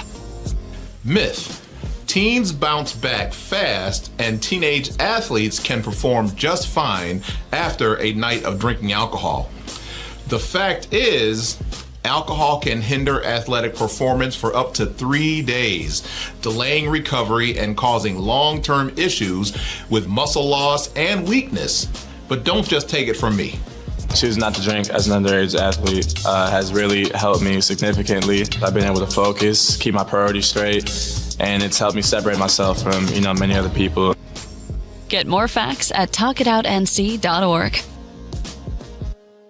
Are you craving chicken? Download the Alpaca Peruvian Chicken app to gain access to exclusive offers and earn rewards by eating the food that you love. New members who sign up will receive a free entree. Again, that's the Alpaca Peruvian Chicken app. Taste their legendary flavor and homemade pride at 18 locations across the Triangle, Fayetteville, Mebane, Wilmington, Sanford, and now Wilson. You can visit them online at alpacachicken.com and catch the Alpaca Chicken Game of the Week each Friday night on highschoolot.com.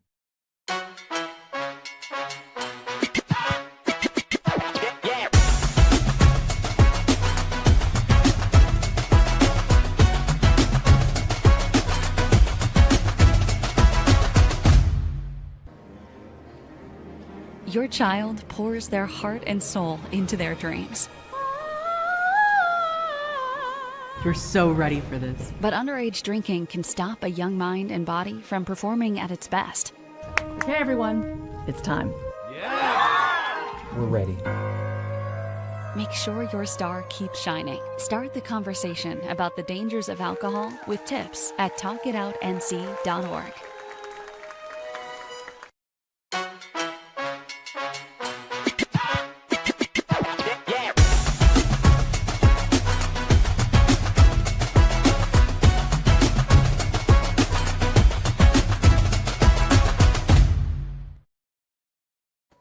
Welcome into the High School OT studios here in Raleigh.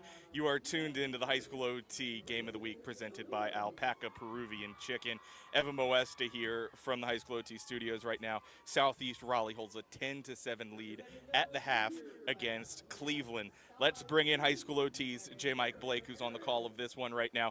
J. Mike, you've had a really good game, and honestly, Southeast really came out punched first in this one. Cleveland's able to get the punt block late, converted into points. But it looks a lot like the Rams game from a week ago, where they entered the halftime break tied 7-7 with Garner. And we know how that one went, because Cleveland scores 42 points in the second half and wins that one by 3 scores. I don't know if that's going to quite be this game, but what have you seen through the first 24 minutes of action? I think Southeast Raleigh, I wouldn't be surprised if we repeat what happened last week in Cleveland. I do think, however, like Southeast Raleigh's defense, especially the secondary, you just can't take the top off of them. And so it's made it really hard on Cleveland. One big play, I mean, really it comes down to one big 86-yard run, which was hawked down by Keyshawn Elysier, the edge rusher, by the way. That put Cleveland inside the 10, and then other than that, they have not moved the ball at all. I mean, that put the ball inside the 10. They even got stopped on 4th down and goal. It just so happened that when Southeast recovers or starts its new drive, it doesn't go very far. Then the block punt basically allowed Cleveland to get a mulligan on getting stopped inside the 10. So they got to do it again, and then they converted that. However, I do think this. I remember talking on the postgame show presented by Talk It Out NC about how Cleveland front 7 was really, really good against Northern Nash, and that is an underrated part of what they do. The front 7, other than that first drive, has really stepped up and limited Southeast Raleigh. Southeast Raleigh's got 2 of the best running backs in the triangle, if not all 7A, and Cleveland's boggled them up. There's been nothing explosive on the ground. I do think Southeast Raleigh, the major thing for them, Evan, is they got to clean up some of these penalties, because they'd have 2 really good drives. Get to the red zone, come away with 10 points. The other drives, absolutely killed by penalties. Yeah, so far in this first half of this one, Cleveland's offense, honestly, has only been able to generate 116 yards of total offense. 102 of them have come from the running back, Caleb Farrell, so far. And a lot of that came on an 84-yard run, as J. Mike had alluded to earlier in this one.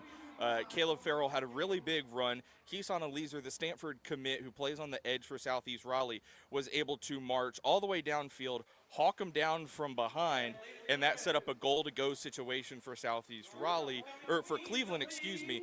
And Southeast Raleigh through the kitchen sink. You saw Christian Duck Freeman, who is an NC State recruit. He made a big 3rd down tackle. Big Grayson Williams, the offensive lineman, he comes in, he makes a big stop on 4th down. And it felt like through that chunk of the first half there, J. Mike, that, you know, Coach E.J. Campbell really threw the kitchen sink out there. His guys were ready to go, and he had a great game plan there that worked really well against what has been a very potent Cleveland offense this season. Yeah, absolutely. I think the game plan going into this one was fantastic. And also, guys executed, right? There have been a few drops here and there for Southeast, not on that first drive. That allowed them to get a leg up on this one.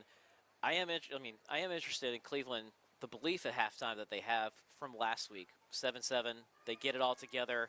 They continue to beat Cleveland. How they're probably, I would imagine over there, they feel a little bit composed, although they know that each week gets bigger and bigger for them, not just about the streak, but about the conference championship. Yep. It'll be very interesting to see. However, they have to get their passing game going. I mean, Owen Holbert right now is 2 of 11 passing, and with 1 interception that Southeast Raleigh had defended beautifully. So I think if they are a complete team, it's going to be they're going to have to throw the ball for more than, I think it's like 12 yards through the air right now at halftime, which is just very uncharacteristic of any Cleveland offense. You go back a decade. It's not the Cleveland team that we saw in Week 3 against Northern Nash. But again, I'm giving credit to Southeast Raleigh for what they've been able to do. Yeah, and, you know, I talked about that defensive stop that Southeast Raleigh got at the goal line.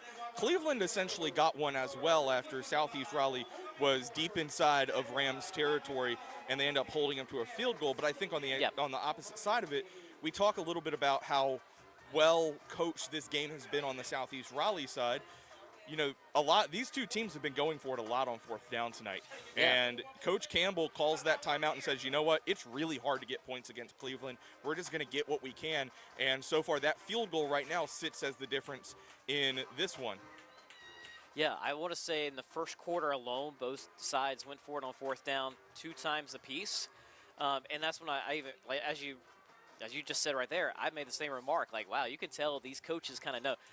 Good coaches who have been successful programs, they know in their mind before a game. They've looked at all the film, the stuff, the intricacies that I can't even see, going in, and they know, like, hey, this is where we need points. Or punt, at this stage of the game, a punt's not good enough for us. So, and credit to E.J. Campbell. He took a timeout and it's like, you know what?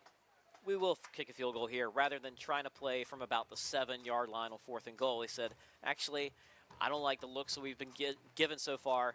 I think we can kick this through the uprights, and it did. And Cleveland gets the ball to start the second half. I'm interested in seeing what they have because, again, we saw it against Garner. We've seen it with Cleveland just historically with this coaching staff. They make some really good adjustments at halftime, and it looks like a different team. If they struggle in the first half, they look like a different team in the second. If they've done well in the first half, they usually look even stronger in the second. So it'll be a nice chess match here. What else do you expect in the Greater Neuse River Conference? Certainly the best 7-8 top-to-bottom conference in the state, in my opinion. Hey, as the great Tom Suter says, you never leave a Cleveland game early, and that remains true to this point. But if you are Coach Scott Riley, if you are the offensive staff at Cleveland, what are you saying right now to your team? What adjustments can they possibly make to maybe take the top off of what is a really talented Southeast Raleigh secondary? Or how do you just keep feeding the ball to Caleb Farrell and hope that maybe you can get the right blocks where he can break off another 80-plus yard run, and that can maybe flip this game on its head? Well, certainly there was some kind of alignment that allowed them to get that 86-yard run, right? But one name that I haven't called too much tonight, I know he's more of a red zone target. That's tight end Wyatt Caldwell. Yep. He did have 2 targets in the red zone tonight, but I think he could be so valuable to Cleveland in kind of what, on the other side, you've seen Cam Bullock do for Southeast Raleigh, these short intermediate routes, picking up a first down over the middle when everybody else is kind of covered up. I think Caldwell, it'd be interesting if they get him more involved and if that doesn't start to move the sticks a little bit more through the air. And also, Owen Holbert, this is first-year starting quarterback, right? This is by far his toughest game. So you have to kind of pick him up and let him know, hey, we're still riding with you. You're good.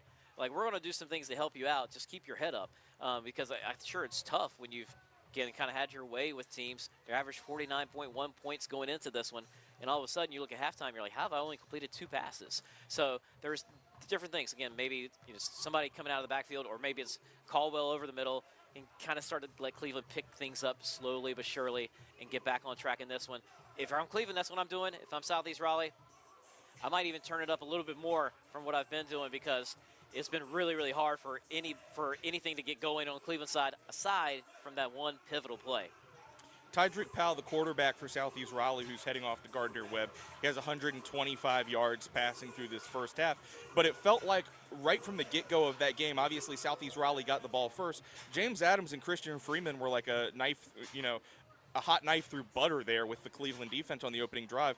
But they do only have 45 yards rushing. Do you think they go back to that rushing attack because it is so strong and it is so talented?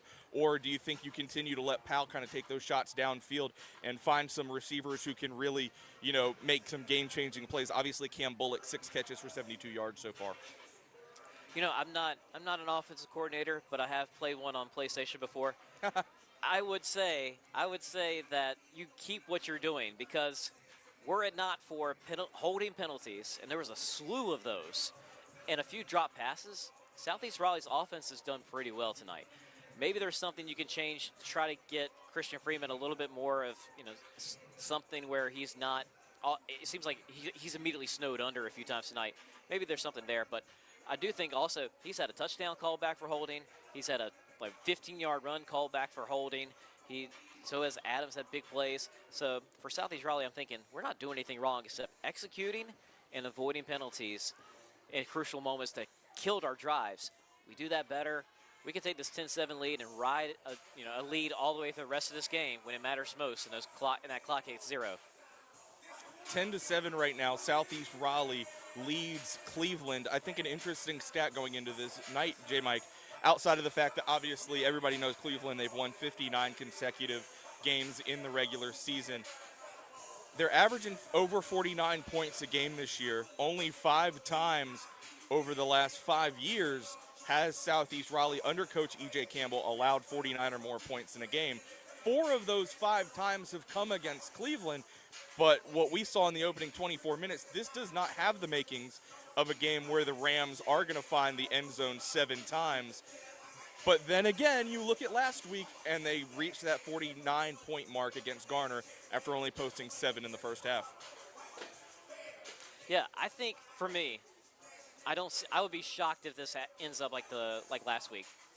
I think the final score of this one, again, who's to say I'm some great prognosticator here, but I'm going to say the winning score here might be certainly first one to 30, but might be first one to 28, because I just don't see – I see both teams finding end zone more often in the second half.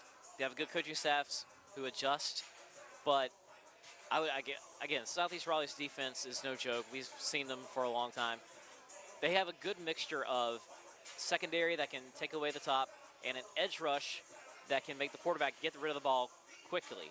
And so those things really work out to get played well, complement one another, and that's why it's been so hard for Cleveland to get anything going, except for that one play. And maybe it's a busted play for Southeast Raleigh. I don't even know if Cleveland was trying to break it for a big gain, for big yardage.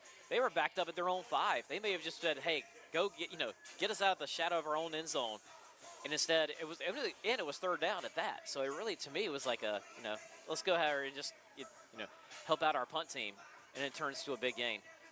I think I think this one ends up not in a shootout like last week where Cleveland is going crazy in the end zone, but I think it's going to matter of who has the ball last. Well, that is J. Mike Blake. He has been on the call so far over at Southeast Raleigh High School through the first half of the Alpaca Chicken Game of the Week. Right now, it is the 21st ranked Bulldogs who have a 10-7 lead over Cleveland. We're going to let J. Mike get ready for the second half, and he'll take you the rest of the way here on the High School OT Game of the Week. Thanks, J. Mike. No problem. We move on here again from the High School OT studios in Raleigh, and we remind you can tune in at 10:15 tonight as we head live right back from this studio right here with the High School OT postgame show, and that is presented by our partners at Talk It Out NC. A lot that's going on right now for Talk It Out NC, including their fall giveaway. Now through November, you can start the conversation to stop underage drinking, and you can enter for your chance to win 6 lucky winners. They're going to receive a $250 grocery gift card. Head over to talkitoutnc.org. Again, that's talkitoutnc.org. You can submit your entry, and while you are there, share what's on your mind at the dinner table. You can tag Talk It Out NC on social media and provide some healthy recipes that you use to feed your family, maybe a short video of your cooking or other ways that you help spark that conversation at mealtime. Talk It Out NC's mission is to reduce underage drinking, and they foster open, honest, and ongoing conversations between adults and young people. Don't wait. Enter today. TalkItOutNC.org is your spot to help make every meal a moment and start the conversation to end underage drinking. We'd also like to thank our partners over at Alpaca Peruvian Chicken. Obviously, they are providing the meals for the teams all season long for our High School OT Game of the Week. It's a great spot for office lunches, tailgating, team lunches, and even football games. Place your next catering order with Alpaca so you and your friends can enjoy the best rotisserie chicken in the area. They have 19 locations across North Carolina, including their newest location opening up in Rayford. Other things you can do here, again, we're about 5 minutes away from the resumption of the second half over at Southeast Raleigh High School. It's the Bulldogs with a 10-7 lead, as you see there. Check out the High School OT statewide scoreboard presented by Talk It Out NC. You can head over to highschoolot.com. It is the most live, comprehensive, and up-to-date statewide high school football scoreboard in North Carolina. The High School OT staff, they're right down the hallway here from our studios working diligently to get you the most up-to-date scores. They're scouring the internet, watching live feeds, listening to radio broadcasts, texting people across the state to make sure that you have the most up-to-date scores from across North Carolina when it comes to high school football. Again, we will be back at 10:15 with the High School OT postgame show presented by Talk It Out NC. But we're going to take one more break and bring you the second half from Southeast Raleigh High School, where the Bulldogs hold a 10-7 lead in a top 25 matchup against Cleveland. Raising kids is a roller coaster. Sometimes you laugh, sometimes you cry, but most times you wonder how your kid turned out so well. That's how. You did the hard work, made the right decisions, like talking about alcohol before it could be a problem. Go to talkitoutnc.org. Get resources on how to talk about underage drinking. So Mom, Dad, keep up the good work. It's worth it. Talk early. Talk often. Talk It Out NC.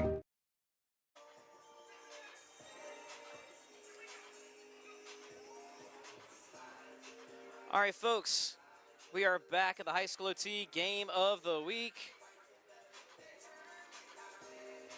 You see the score. Number 21, Southeast Raleigh is leading number 11, Cleveland, 10-7.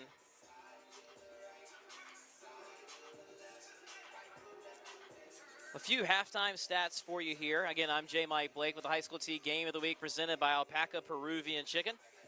Cleveland, just 2 of 12 passing.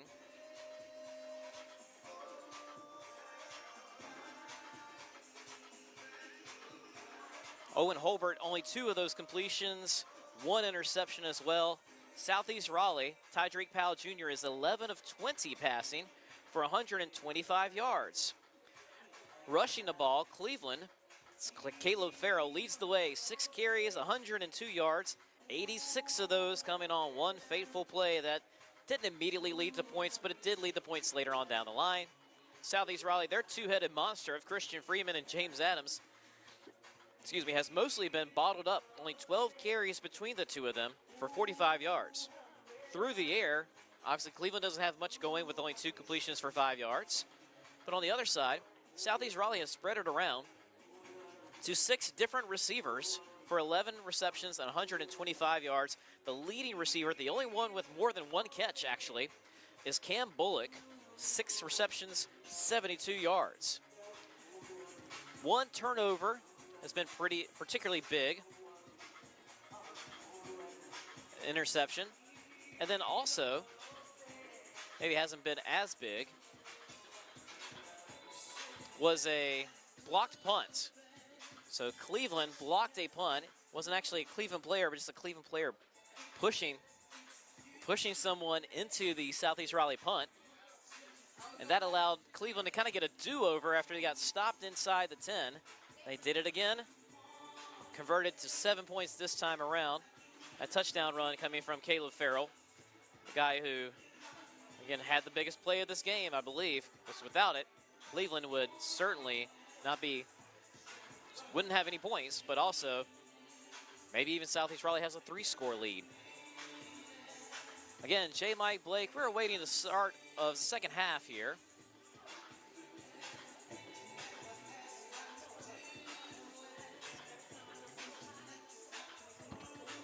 Big one in the Greater Neuse River Conference. You can check out the most up-to-date scoring or scoreboard in the state on high school OT. The Talk It Out NC scoreboard. I'll look through some of these real quick as they pertain to this game tonight. Garner leads South Garner 14-3 at halftime. Clayton is on a bye week this week. So if Garner wins there, they would move to 3-1 in the conference. Clayton is also at 3-1 in the conference. And if Southeast Raleigh were to win this one, they would be 4-1 in the conference, and Cleveland would be 3-1 in the conference. So you would have 4 teams with 1 loss each going into the last 2 weeks of the regular season. Again, going into this, Southeast Raleigh lost by 2 to Garner.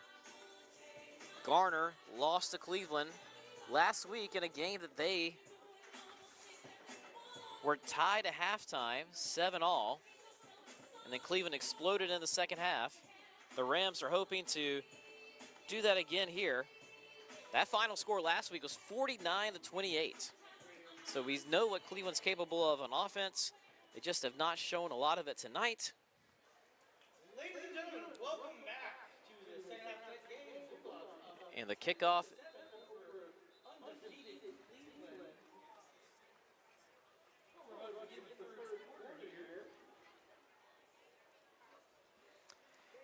About to get a kickoff underway here. Again, Cleveland will receive the start of the second half. Trailing Southeast Raleigh.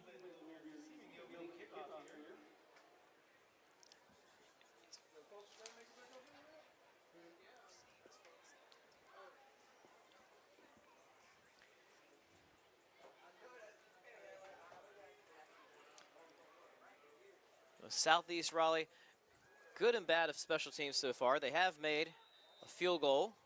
They did have a punt, get it blocked. That's the good and bad, but also pretty solid has been their kick coverage so far. This one hits an up back. It'll drop at about the 25 and wrestled by a few Bulldog defenders right at about the 26. That ball just kind of died, and there's a few Rams players just kind of looking at each other. That was dangerous. Southeast Raleigh could, you can't advance a kickoff if you fall on it, but you can recover it. But instead,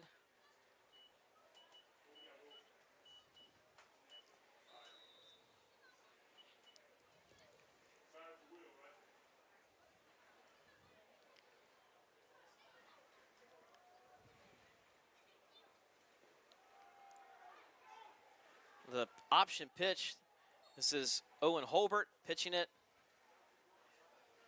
I believe that's Caleb Farrell with it. He gets a few yards on first down.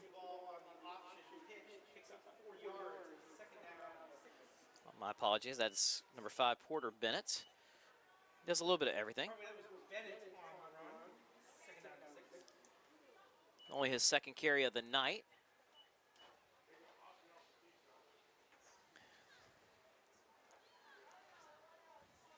They like to go to the option area now and then just to keep the defense a little off kilter, and this time it's a mesh play. Quarterback keeps it himself. It'll be a 7-yard pickup.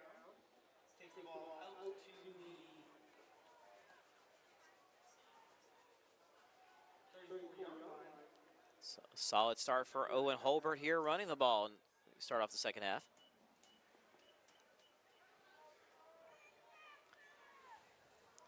First and 10. Handoff. Wrapped that up for a gain of maybe 1. There's a flag that's coming in late. Another flag in late. Not sure what happened there. Farrell had the carry for a yard, if that. Actually, no gain.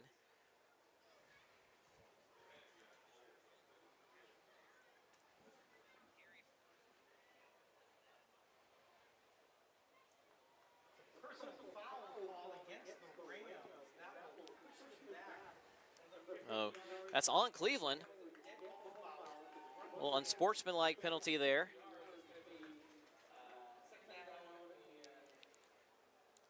So making a 2nd and 25 from. So no gain on the run, plus the negative 15. And Cleveland has their work cut out for them. We said that a few times tonight. And mostly, it's resulted in a punt for the Rams except for that one drive. Southeast Raleigh trying to follow all these Cleveland receivers. They throw out in the flat, is complete. That's to Chris John Clark.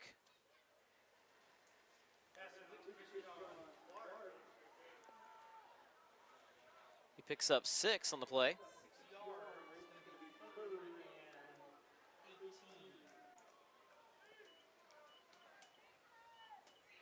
Just to show you how good the Southeast Raleigh defense has been, that will more than double the yards of passing they've had tonight. Now up to 11 yards through the air. 3rd down. Southeast Raleigh showing blitz. Let's see if they do. They do. Holbert trying to look for Chris John Clark down the near sideline. Incomplete. The punt team will have to come out here for the Rams. There's an injured Bulldogs player on the far side. Can't quite tell if it's cramping or something more serious, but 9:46 left here in the 3rd quarter. And remember, folks, if you're craving chicken, what you can do is download the Alpaca app to earn rewards and gain access to exclusive offers. New members who sign up will receive a free entree just for downloading the Alpaca Chicken app. Again, Alpaca Peruvian Chicken app. Download it today and find your nearest location at alpacachicken.com. Again, most of this year, I've said they've had 18 locations across the Triangle and other parts of North Carolina. Now I have to update that to 19. This one is open in Rayford, North Carolina. That's down in the Sand Hills. Alpaca Peruvian Chicken, bringing you the high school OT game of the week after week. I am J. Mike Blake. Tyler Suttles behind the camera. Week 9 of the high school season. 2 more left. Teams play 10 regular season games with 1 bye week. Barnes has a little bit of time to think about this before he kicks it away. He gets a good leg into it, and he takes a good Cleveland roll to the 29, and that is where Southeast Raleigh will start its next drive with 9:29 left in the third. Fall is here, and so is the Talk It Out NC Fall Giveaway. Now through November, start the conversation and enter for your chance to win. 6 lucky winners will each receive a $250 grocery gift card. Head to talkitoutnc.org to submit your entry, and while you're there, share what's on your mind at the dinner table. You can tag Talk It Out NC on social media by sharing healthy recipes you feed your athlete, a short video of you cooking, or other ways you spark the conversation at mealtime. Talk It Out NC's mission is to reduce underage drinking by fostering open, honest, and ongoing conversations between adults and young people. That's Talk It Out NC. Don't wait. Enter today and make every meal a moment to start the conversation. James Adams the fourth, not junior. He takes that carry, negative yards. Tried to bounce it out wide, and Cleveland has just not allowed anything around the edge tonight.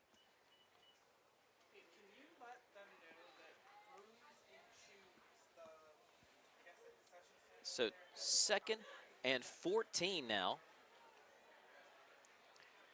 Tydreek Powell, quick throw, well covered by Cleveland. Good tackle there by Marcus Medley.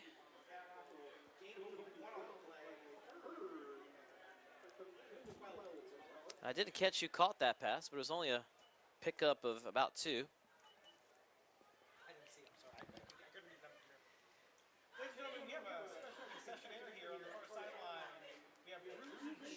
So 3rd and 12. Coming up here for Southeast Raleigh. 2 top 25 teams in the state. Powell, he's throwing along looking for Bullock. Wrong shoulder, incomplete.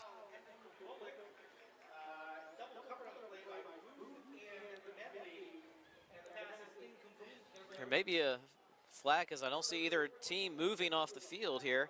It's a defensive holding on Cleveland. So it'll be 10 yards there. They're saying he held one of the receivers.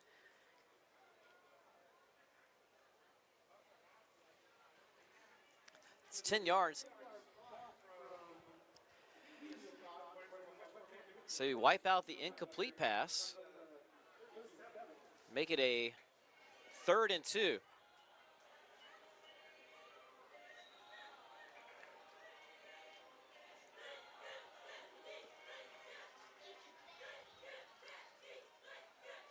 Cleveland showing blitz. They jumped too early. They were a little too antsy to get in the backfield. And they gift wrap a 1st down for Southeast Raleigh.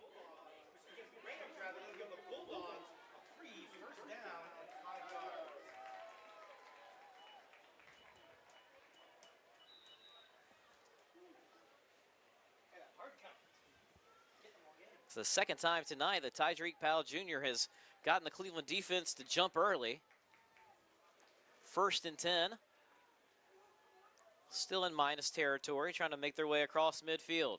The gives to Adams the 4th. He's met in the backfield, trying to fight off a host of defenders and unable to do so. They were in on him quickly.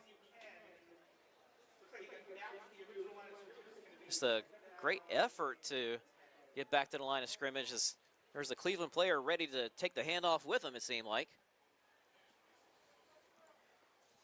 Tough sledding for the run offense tonight for Southeast Raleigh. 2nd and 10 coming up. We're at about the 7.5-minute mark here in the 3rd quarter.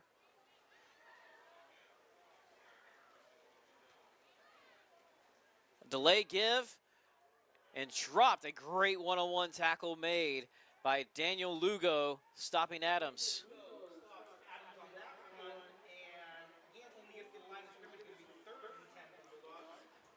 No gain again for Adams.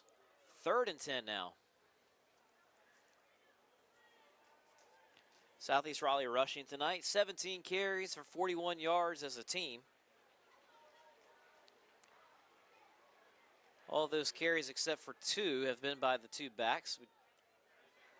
Remember, anytime a quarterback is sacked in high school, it goes under the rushing statistics. So Powell has 1 sack and 1 run. Powell throwing it over the middle, tipped, dropped. Oh man, Caden Blake, no relation. Almost taking that one the other way. Powell, although he has completed just 54.5% of his throws tonight, he hasn't made any mistakes except for that one. We just did not see Blake kind of camped out in the middle. Punt team coming on for Southeast Raleigh.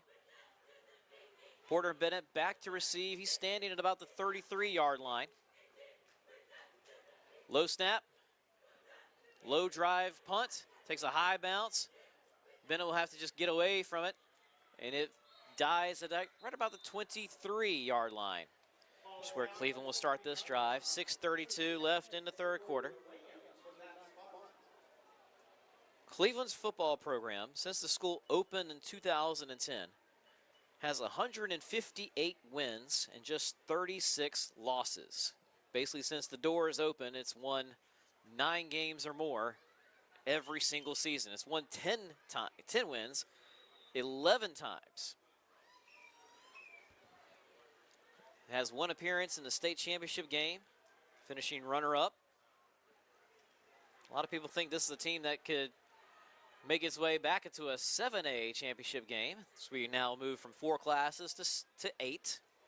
At completion there to Caldwell.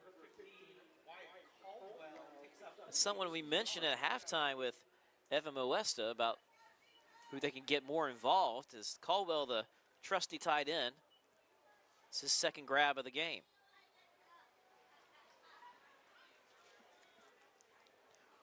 Just a good safety valve to have. He was targeted twice in the red zone in the first half. Trips to the left for Holbert. He has 1 back to his right. I believe that is Farrell. He's coming back across the middle, caught by Clark. He's dropped almost immediately. Short gain there. Well defended by Southeast Raleigh. Clark remains down. They're really excited for Moses Miller, who delivered the biggest blow.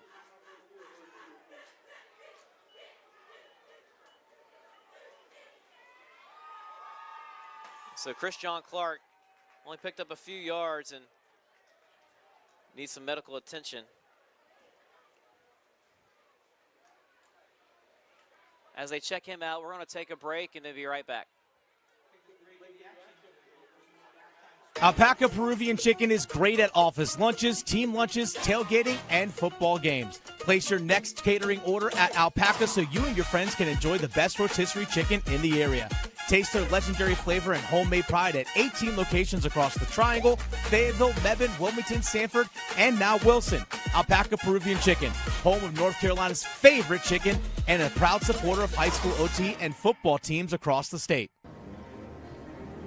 Your child pours their heart and Raising kids is a roller coaster. Sometimes you laugh, sometimes you cry, but most times you wonder how your kid turned out so well.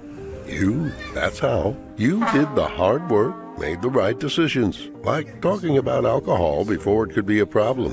Go to talkitoutnc.org. Get resources on how to talk about underage drinking. So Mom, Dad, keep up the good work. It's worth it. Talk early. Talk often. Talk it out, NC. Are you craving chicken? Download the Alpaca Peruvian Chicken app to gain access to exclusive offers and earn rewards by eating the food that you love. New members who sign up will receive a free entree. Again, that's the Alpaca Peruvian Chicken app. Taste their legendary flavor and homemade pride at 18 locations across the Triangle, Fayetteville, Mebane, Wilmington, Sanford, and now Wilson. You can visit them online at alpacachicken.com and catch the Alpaca Chicken Game of the Week each Friday night on highschoolot.com.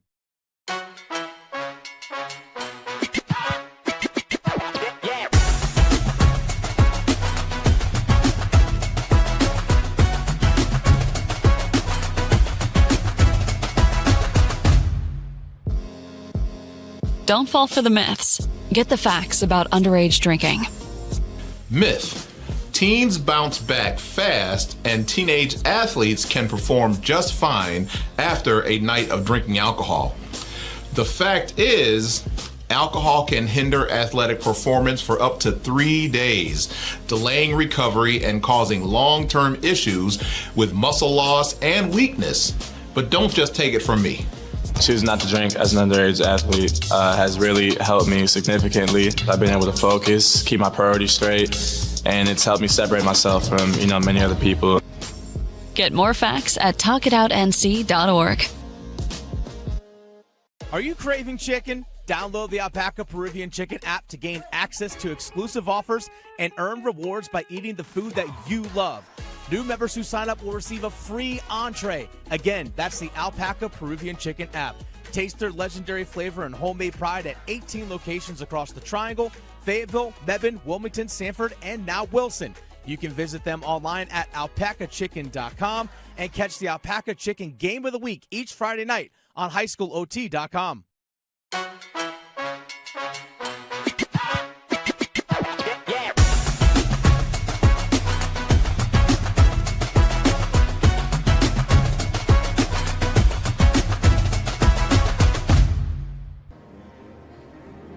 Your child pours their heart and soul into their dreams.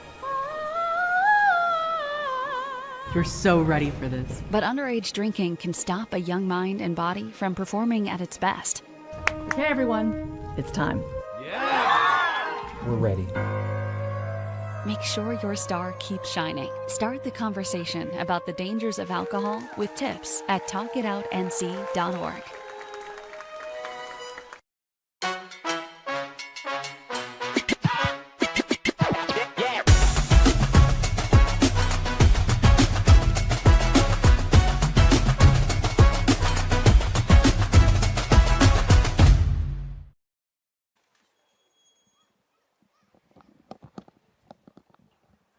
All right, folks, if you are still with us here at the High School OT Game of the Week, we have a game stoppage. Christian Clark, the receiver for Cleveland, took a big hit, and they are doing, I believe, chest compressions. And, oh, thank Lord. Thank Lord. He is... You never want to see that. It seemed like some positive signs, possibly.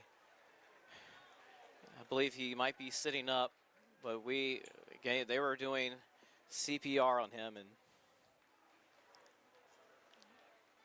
still continue to pray for Christian Clark.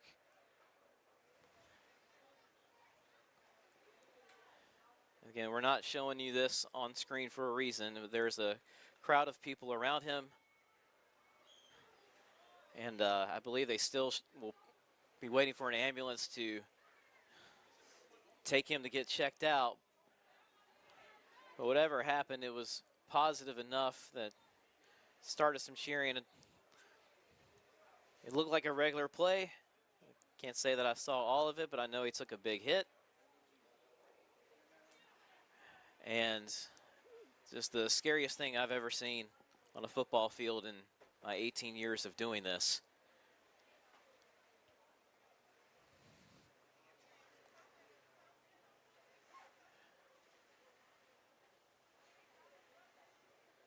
They're still around him.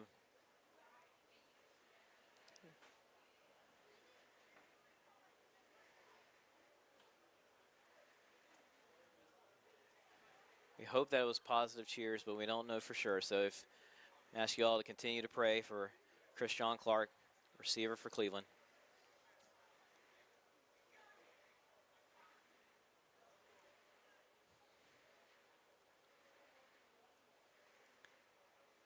We We have medical personnel out here.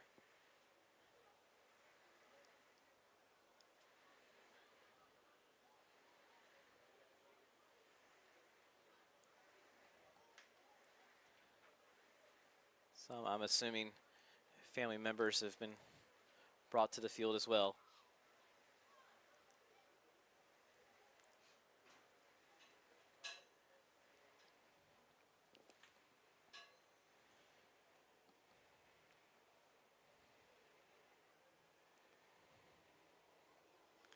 And at this time, as we're still waiting, I want to toss it back to the studio where Evan Moesta has you. We can hear the ambulance sirens coming in closer to the stadium. So Evan Moesta will take it from here.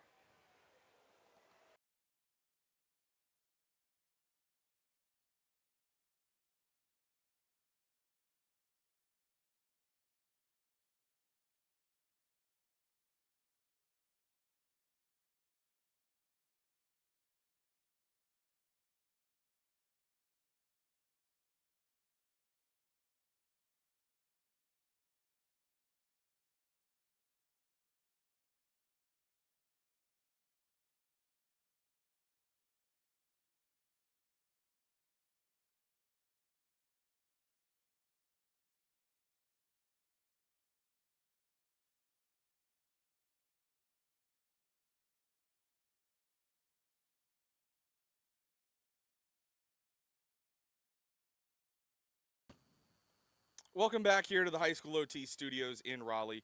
You are tuned in to the High School OT, what is going to be the High School OT postgame show here at 10:15. Obviously, you've been tuned in to the High School OT Game of the Week presented by Alpaca Peruvian Chicken. Right now, they are going through a medical emergency over at Southeast Raleigh High School. Our thoughts are with the Cleveland football program and their wide receiver, Krishawn Clark, obviously one of the top players in the state of North Carolina. There's a medical emergency. First responders are on the scene right now. If that game does resume, we will get you back out there to see the resumption of that game. Right now, it is in the third quarter, and Southeast Raleigh holds a 10-7 lead over Cleveland in that one. I'm going to bring in High School OT's Joel Bryant. He has been looking over scores and stats and news from across the state of North Carolina. I'm going to bring him in now to the studio. Joel, for starters here, something you just never want to see in a high school football game. Our thoughts and our prayers are out with the Cleveland community. Obviously a very scary moment in this game as Krishawn Clark just went down with a pretty serious injury. Yeah, tough. You don't want to see it. You don't want to really even have to think about it. And when it happens, kind of in a big game like this, especially when there's so many eyes on a lot of people there to witness, it's kind of scary. But like J. Mike was saying, all we can do is pray for the player right now and hope that nothing too serious has happened here. And hopefully that he's back and at it pretty soon.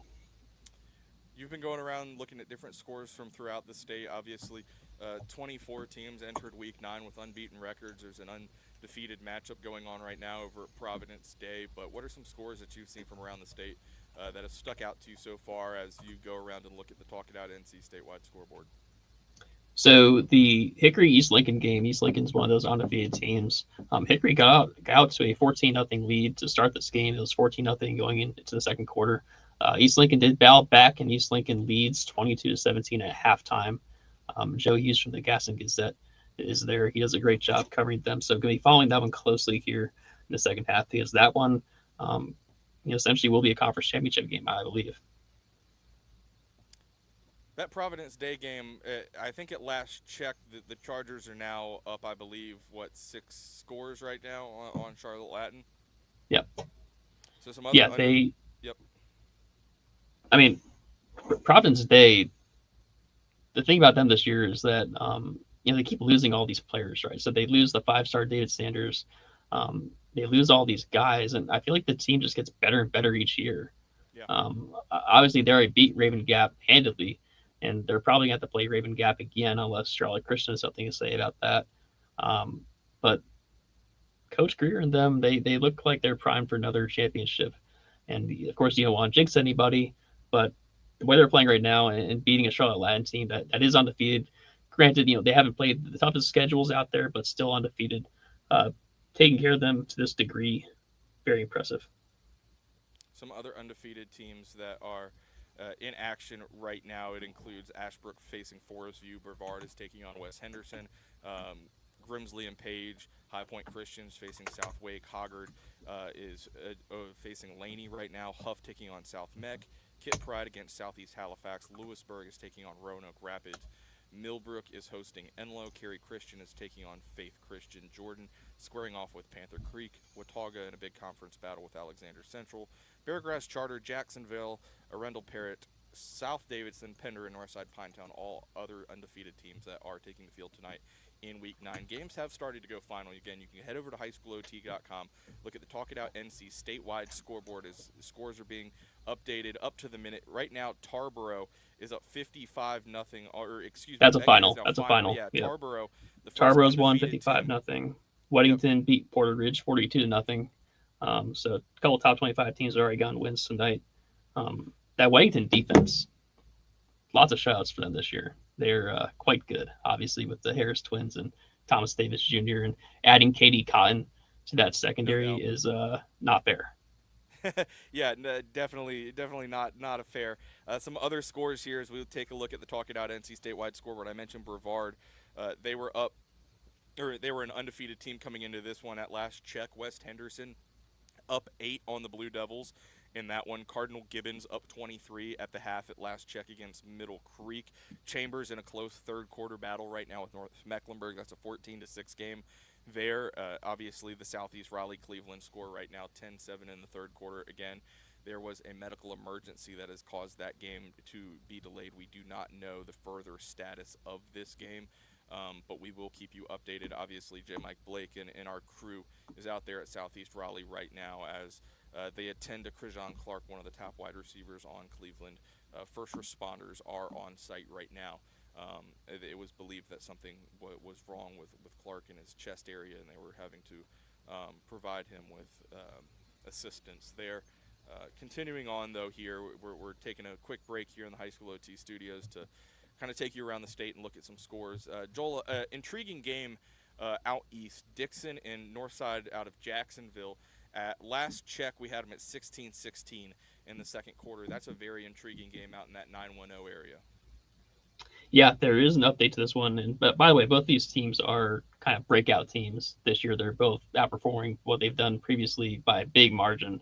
Both those coaches have done a great job. They're both going to be solid playoff teams. But now, Northside's kind of opened this up. Northside is up 36-22. And for Northside, they could potentially win this conference, which is crazy since they were winning. It's not so long ago they were just winning one game a season, and now they look like they're in position for that. There's still gonna be some tough games left, but if they can hold on here against Dixon, they'll be a big step towards that.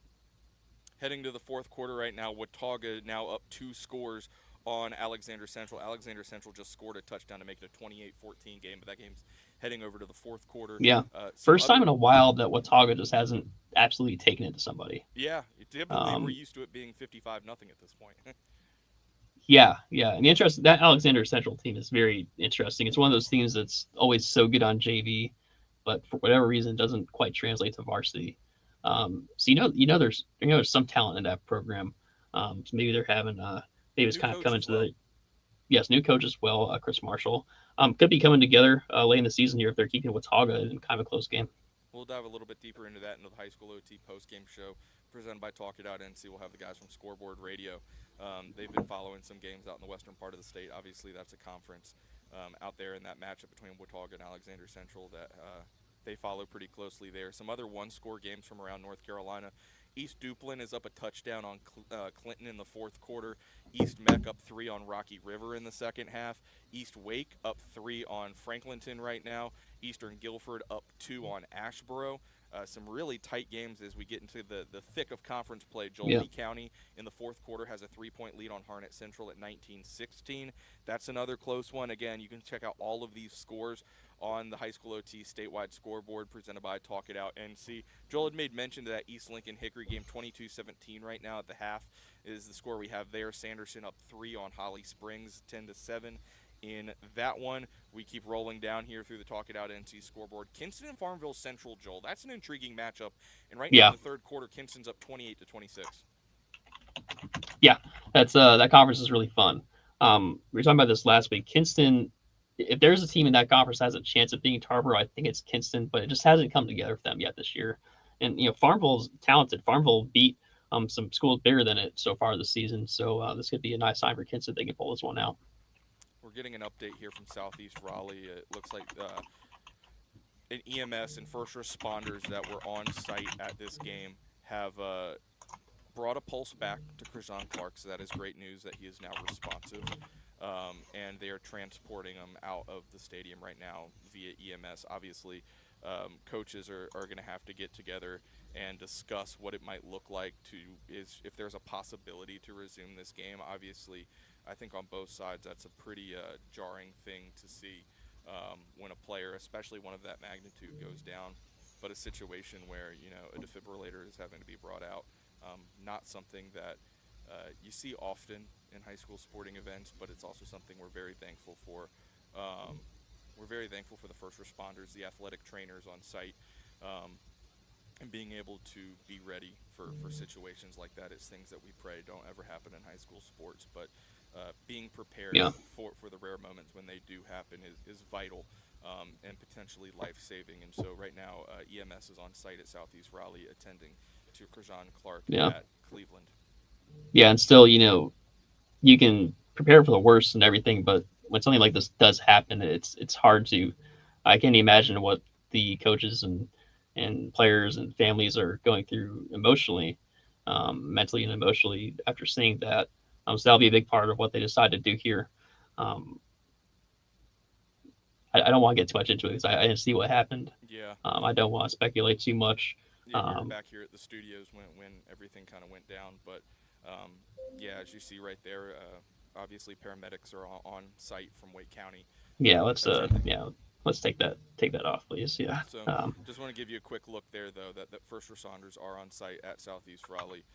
Again, that's a 10-7 game in the third quarter. We'll keep you updated if that broadcast indeed does resume. Some more scores from around North Carolina. Again, the highschoolot.com Talk It Out NC statewide scoreboard. Lincolnton up a touchdown on Stuart Kramer. Maiden and Bandy's, Joel, that's another intriguing one that's tied 7-7. And then down to the 7:04, Marvin Ridge up in the third quarter on Charlotte Catholic. Charlotte Catholic has had a rough go of it right now, facing some of those Union County teams. Porter Ridge pushed them to the brink. Sun Valley beat them last week, and now Marvin Ridge holds the second half lead. Yeah, and that one is coming down to the end here. I believe that one is close to the finish. I do have some more final scores for you. West Craven beat North Lenore 41-7. J.M. Robinson won. J.M. Robinson won 49-0. Final scores are coming in here. It's interesting you made that point about Catholic joining that conference because I believe there was a time when they were with those guys, but for a while they were kind of in a situation where they were in that conference where it was just kind of Independence and Butler, right? That Southwestern 4A conference, and this one, this Southern Carolina 6A, 7A, with all the Union County teams, like you said, we all know how good all those teams are and how well coached they are. You're really facing a different level of just week in and week out competition in conference play. But it's not like they're getting crushed. They're holding their ground. Sun Valley had that one last week, but this one against Marvin Ridge has been pretty close. We do have a final from that one. Marvin Ridge beats Charlotte Catholic 7-3. 7-3. So, that was the second half score. It looks like it holds there from the third quarter on. Yeah, that's good sign for their defense, right? Holding Marvin Ridge to 7. That's good at least. But yeah, that's gonna be an adjustment for them. It's a different kind of football played out there. All those teams are so well coached. That's the wild thing about Union County is every single one of those head coaches could coach anywhere in the state. They're very disciplined out there. They're good scheme wise, and obviously the players are talented. So it'll be kind of a learning curve for Catholic in that conference. I still expect them to be a factor in the 6A West playoffs for sure. Just might not be this year where they kind of break through to those state championship appearances that they're known for. When we had these 8 championships before from 2001 through 2020, Charlotte Catholic is one of the teams that really took advantage of that. When we had the subdivided championships, they were in it probably every other year when we had those subdivided championships. So It's an opportunity for them now that they're not in the top classification, and they can compete in 6A, which is effectively the old 3AA. For anyone that's been following this for a while, opportunity for them to kind of get back to that prominence that they had. Some other scores from around the state: Mount Tabor with a 1-score lead over Oak Grove. Jack Britt's leading Over Hills tonight. Sun Valley, one of those teams from Union County, beating up on Piedmont right now, 45-14 in that one. Palisades, a big battle down in Mecklenburg County with Providence. They lead by a touchdown. We mentioned we're going to talk to Jeff and David over from Scoreboard Radio tonight on the High School OT postgame show. That's going to be in about an hour, pending on how this broadcast goes with the game of the week. But hop right we have Central. A big final score in ENC. Rocky Mount beats Southern Nash 22-20. Impressive win by Rocky Mount. A couple of back-to-back tough losses for Southern Nash. They lost to Hunt last week and lose to Rocky Mount close tonight. This is heading for a Rocky Mount Northern Nash Conference Championship game. I believe it's either going to be next week or the week after. They haven't played yet. But that's where that one's heading right now. And we do have a report from J. Mike. Go ahead. Yeah, I was going to say, Clay Best was out at that game. We'll have photos, obviously, from Southern Nash, Rocky Mount, and then Northern Nash in their big battle as well against Hunt. But Clay Best was out there at the Southern Nash Rocky Mount game. He'll have more on the post-game show from that one.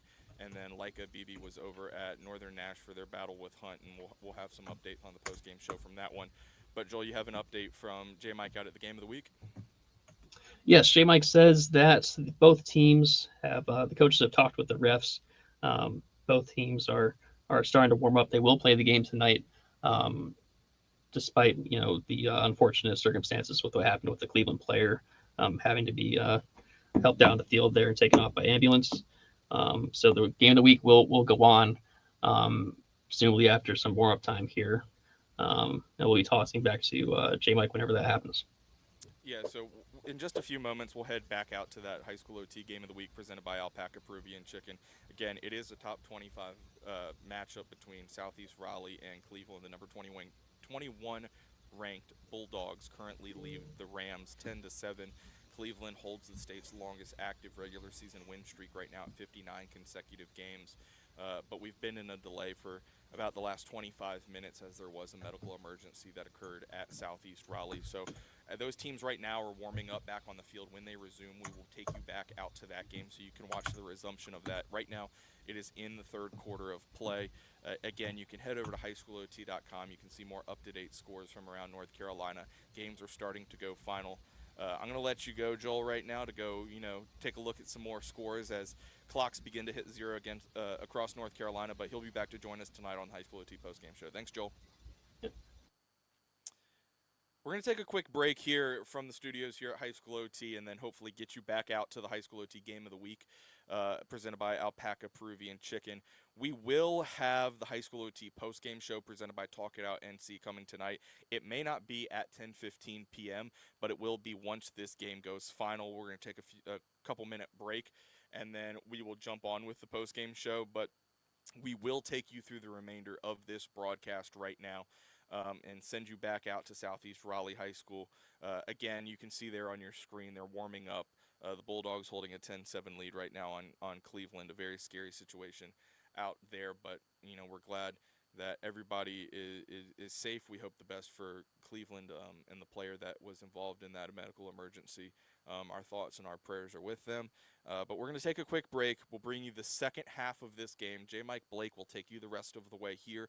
Once that game is over, we'll take a quick break, and then we will come on with the High School OT post-game show presented by Talk It Out NC. Again, that's myself, Evan Moesta, alongside Joel Bryant. We're going to go around the state, talk to media members at some of these top games, and we'll bring you more scores from across North Carolina. We thank you so far for tuning in tonight to the High School OT Game of the Week presented by Alpaca Peruvian Chicken. Raising kids is a roller coaster. Sometimes you laugh, sometimes you cry, but most times you wonder how your kid turned out so well. That's how. You did the hard work, made the right decisions, like talking about alcohol before it could be a problem. Go to talkitoutnc.org. Get resources on how to talk about underage drinking. So Mom, Dad, keep up the good work. It's worth it. Talk early. Talk often. Talk It Out NC. Are you craving chicken? Download the Alpaca Peruvian Chicken app to gain access to exclusive offers and earn rewards by eating the food that you love. New members who sign up will receive a free entree. Again, that's the Alpaca Peruvian Chicken app.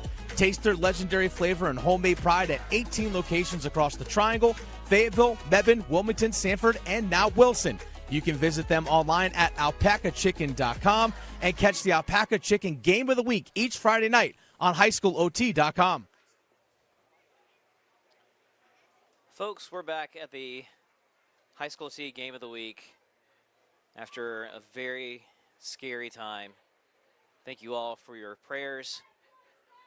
We can confirm that the Cleveland player down was Christian Clark, wide receiver. He took a big hit, not an unusual hit, but apparently it was enough for what appeared to impact his heart. There were chest compressions done on the field.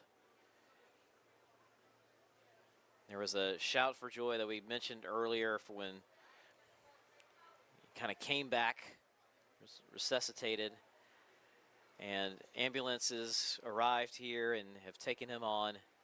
And after a lot of prayer, and thank you all for your prayers, we are going to resume this game. Both teams had to also go through some warm-ups after such a long delay. There's a few reasons why this game is still continuing, and we'll get to that. Very minor detail right now would be that it's 3rd and 8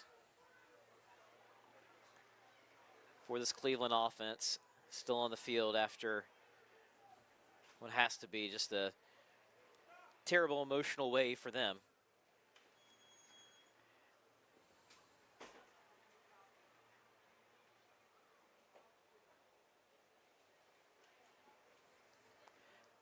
Both teams now meeting with the official.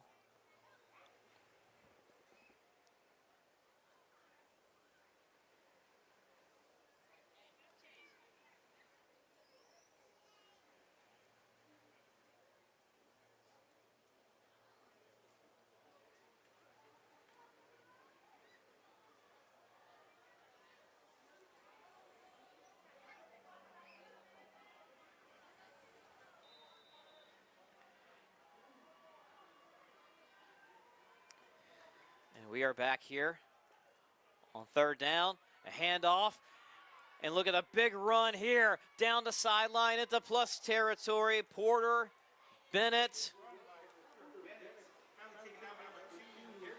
from his own 26 across midfield. We will measure just how long that run was for you in a second. The ball spotted at the 45. That's a 29-yard run from Porter Bennett. 1st and 10 for the Rams. 5:15 as the clock stops here for a penalty. The injury happened with 5:39 in the 3rd quarter. This will make it 1st and 15.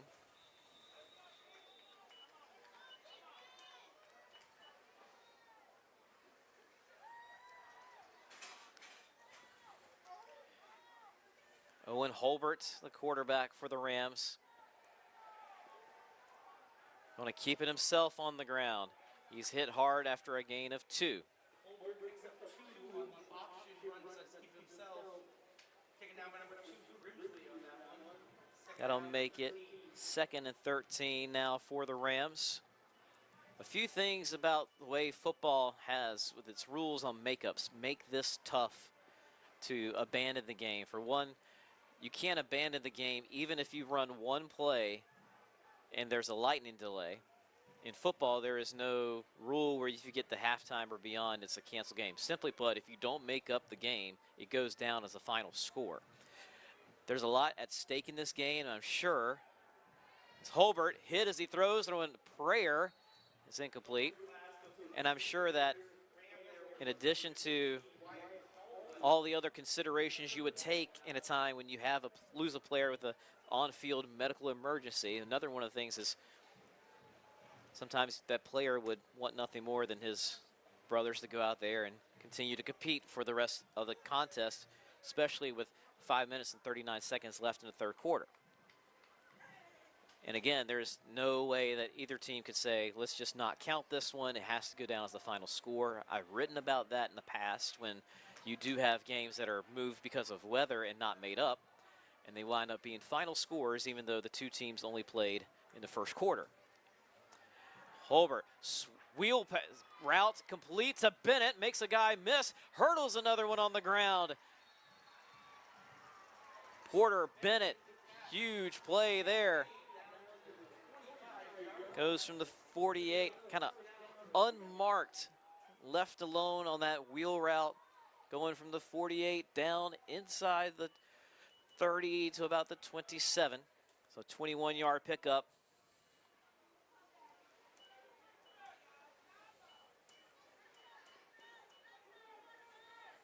Trips to the right for the Rams. The give is to Bennett. He's the hot hand right now.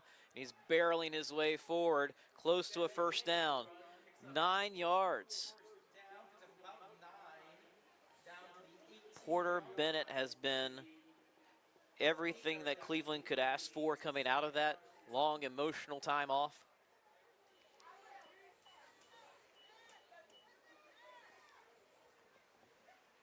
There's a first run of 29 yards, or picking up a 21-yard reception, or that time getting about 9 on first down. 3 minutes and 16 seconds left here in the third quarter. It's the handoff. Now this is Caleb Farrell with it, and Farrell is in the end zone. Touchdown, Cleveland. Touchdown, Rams. Caleb Farrell runs it in for 64. And that gives the Rams their first lead. As emotional of a touchdown as you'll see, not just with what it does, Cleveland's first lead here with 3:04 left in the third quarter. There was certainly a moment during that delay we didn't even know if we could or should finish this game tonight. Now Cleveland has the lead. And they, again, with extra points, they'll always show this look to start, see if they like it. If they don't, they'll switch into an extra point formation. Caleb Farrell, his second touchdown run of the night, that one from 18 yards out. Extra point is up, and it is good. And the Cleveland Rams, 14-10, 3:04 on the clock. We'll take a short break. Be right back.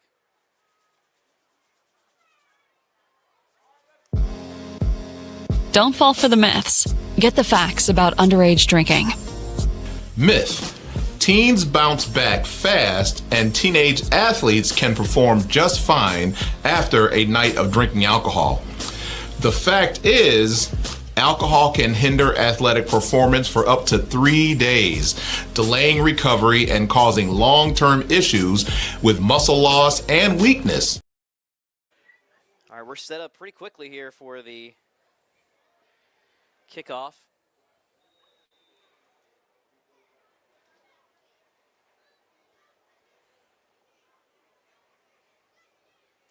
This kickoff is going to be a touchback. Nearly went out of bounds, but it stayed in long enough to be a touchback.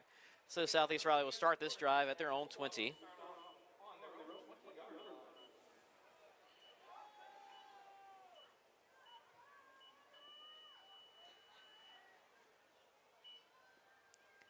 Southeast Raleigh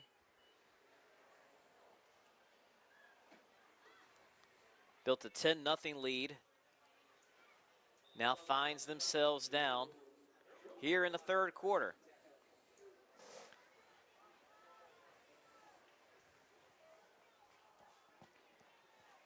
This Cleveland front seven has been lights out tonight in limiting the rushing yards that the Bulldogs have been able to carry.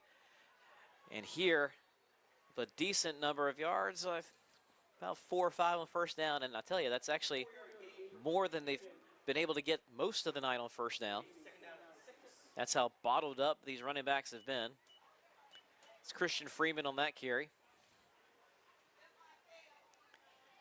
The NC State recruit, 9 carries, 25 yards tonight.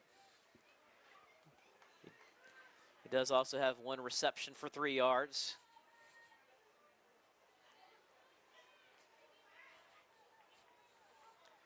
Powell, the Gardner-Webb recruit, fits it in perfectly for a first down.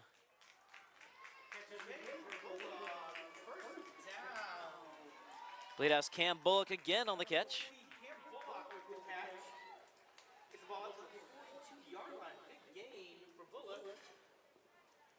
Call that a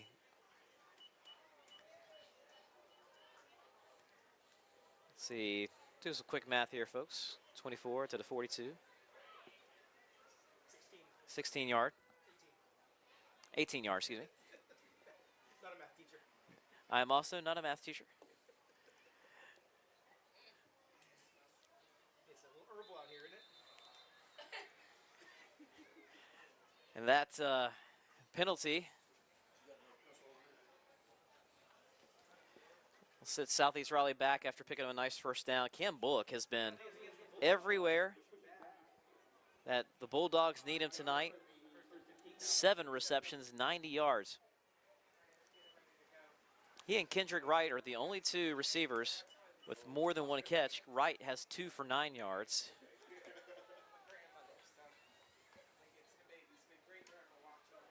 And a handoff here for Christian Freeman. He's got the first down. He's got more on his feet inside the 25-yard line. Big run by number 5. Christian Freeman about to take it down by number 9, Jaden King. They've bottled up the Lightning just long enough, but sooner or later, he had to break at least one, right? 38 yards on the ground for Christian Freeman. It is first and 10 for the Bulldogs from the 25-yard line. Under a minute and a half left to play here in the third quarter.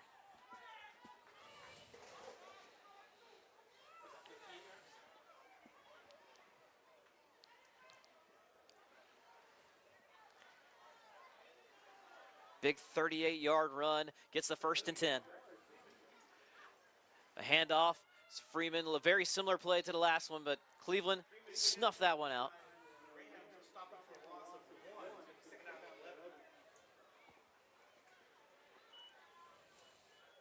Clock is ticking under a minute. Southeast Raleigh has been in the red zone twice tonight. They've gotten points each time. When they did have to settle for a field goal, they had a touchdown call back. It certainly looms large here, as Cleveland has 2 scores of their own. Those 2 backs for the Bulldogs are both going out for a pass here. Powell is looking deep to the back of the end zone. Incomplete. Is there going to be a flag? No flag coming. Incomplete pass intended for number 4, Adam Saunders. You never know with a little bit of contact whether or not it will draw the flag or not. Certainly Southeast Raleigh wanting one. We mention this every week, but it's worth reminding again. Pass interference in high school, it's not an automatic first down, and it also doesn't care if the ball is catchable or not. If you make contact and if you're not turned around for the ball, it's almost always a flag. Not quite as high of a bar for it as Southeast Raleigh's once again drawing Cleveland offside. That'll take this 3rd and 11 down to a 3rd and 6.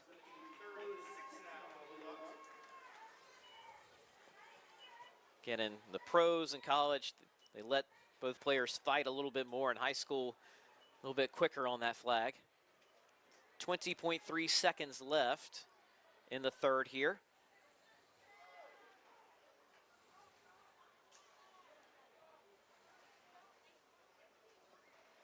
Ball's at the 21-yard line.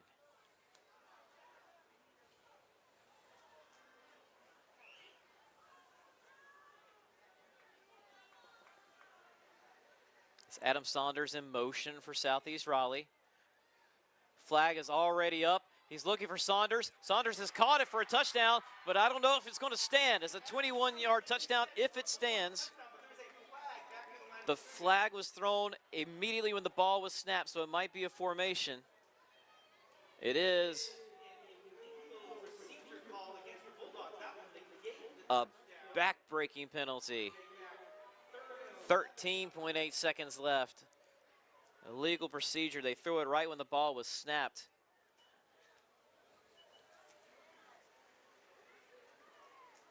Probably the most confident Tydreek Powell Jr. has thrown the ball all night, dropped it in perfectly, but it does not count.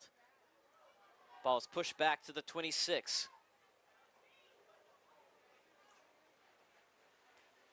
So 5 yards forward for a penalty, 5 yards back. Southeast Raleigh gets to do it all over again.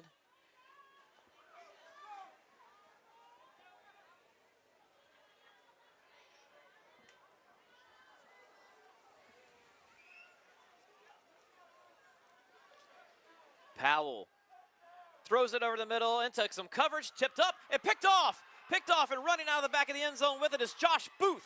He's brought down from behind inside the 15. Cleveland has the lead. Now they have the ball.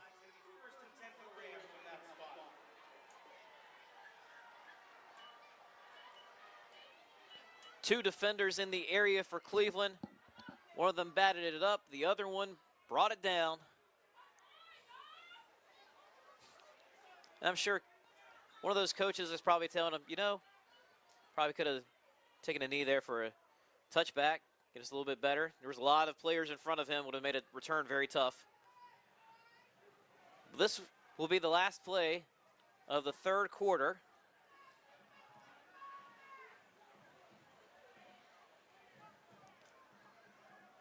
The give is to Farrell. Tough yardage. Close to a first down. And that's how this quarter ends. Folks, keep it here. Cleveland 14, Southeast Raleigh 10. The top 25 matchup has lived up to the billing.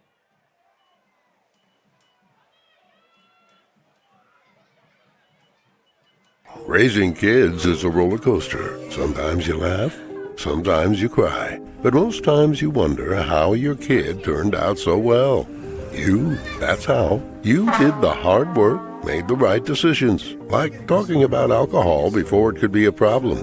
Go to talkitoutnc.org. Get resources on how to talk about underage drinking. So Mom, Dad, keep up the good work. It's worth it. Talk early, talk often. Talk it out, NC. We are back at the high school OT game of the week presented by Alpaca Peruvian Chicken. A lot has happened. If you're just joining us, maybe your game on Friday night is already over. You're tuning in to watch this one. And why wouldn't you? It is a top 25 showdown with the number 21 Bulldogs and the number 11 Cleveland Rams. Just so you know, we had this game stopped for about 25-30 minutes. Cleveland, they announced it over the PA here. Chris John Clark with a took a hit. We had paramedics come out, chest compressions done. A positive sign going into the but we did have ambulances here taking him away. Very emotional. Had a lot of prayer in the stands, a lot of prayer on the field. Players had to warm back up. We resumed the game. Cleveland takes it down the field. Best drive they've had all night. They took a 14-10 lead. And then right at the end of the third quarter, Southeast Raleigh got in the red zone. Penalty took them right back out of the red zone. And then they threw an interception that was returned to about the 11. And that's where Cleveland ran one play into the third quarter. And that's where we are right now, 2nd and 1 for the Rams. And the handoff to Farrell. We told you he runs stronger as the game goes along, and he's carrying some Bulldogs with him.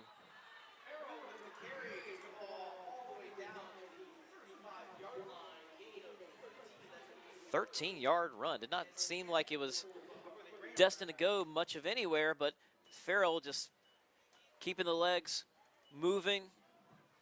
All you can ask for.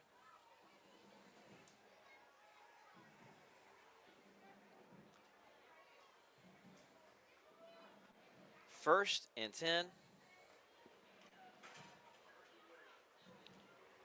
for Cleveland. Time is the friend of the Rams as they have this lead.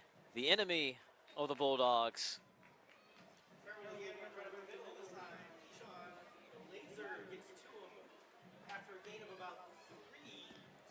can tell they just like leaning on Farrell late in games.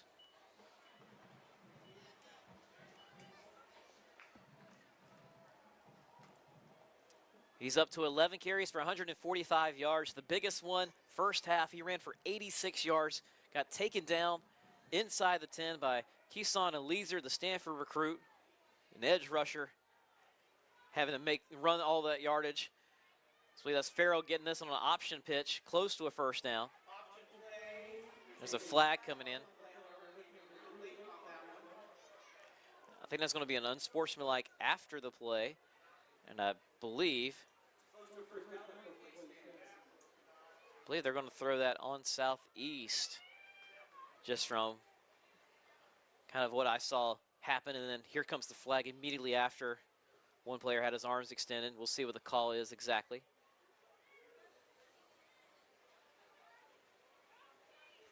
.10:39 to go here.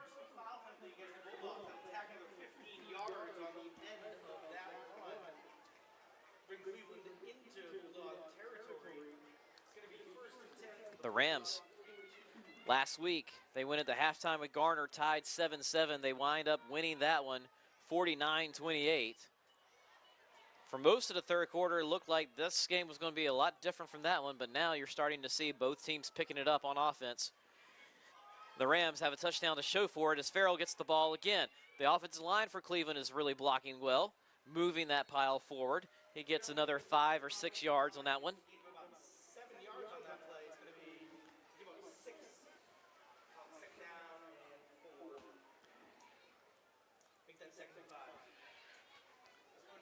So again, we are after the conclusion of this game. We'll have the high school team post-game show presented by Talk It Out NC. Evan Moesta, Joel Bryant hosting that one. I'll be brought in to talk about this game and everything that transpired. A lot of media members around the state brought in as well. Holbert on the carry. I don't think he got anything on that one. Owen Holbert has completed more passes in the second half than the first, but still the Southeast Raleigh defense has stood tall. Holbert is 6 of 16 passing, 35 yards, 1 interception. And that's why Southeast Raleigh is still very much in this one. And again, I know a lot of you, as we're going to take a break here, there's someone cramping on the field, so teams will huddle. Again, for those of you just joining us, as the games across the state are finishing up, and by the way, you can visit the high school OT scoreboard presented by Talk It Out NC, the most accurate and up-to-date place for all the final scores on Friday night. In the first half, that 86-yard run by Caleb Farrell got inside the 10. A few plays later, Cleveland was stood up at the 1-yard line. They did not score on 4th and goal. That gave the ball back to Southeast Raleigh. Southeast Raleigh got close to midfield. Some penalties pushed them a little bit further back. They had to punt, and when that punt happened, a Cleveland player, I didn't get the jersey number, pushed the Southeast Raleigh up back into the direction of the punt. The punt was essentially blocked by a Southeast Raleigh teammate, the back of the Southeast Raleigh teammate. It kind of scudded a few yards to the sideline. That gave Cleveland a 1st and goal at the 9. And this time around, they made good on it. So they had 2 1st and goals within about a 3 or 4 minute period. And that's how they got on the board in the first half. The second half, you just saw it not too long ago. Both touchdowns have been Caleb Farrell on the ground. 13 carries, 157 yards. He had about 12 before that 86-yarder in the first half. This is a pitch play, and getting the first down. Wow, the second effort by these Cleveland running backs is just getting the job done right now. Farrell again.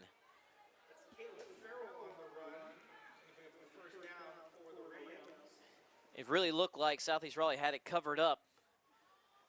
But then all of a sudden there was a second burst. So instead of being stopped short on 3rd down, a new set of downs. The clock is now ticking towards the 9-minute mark here.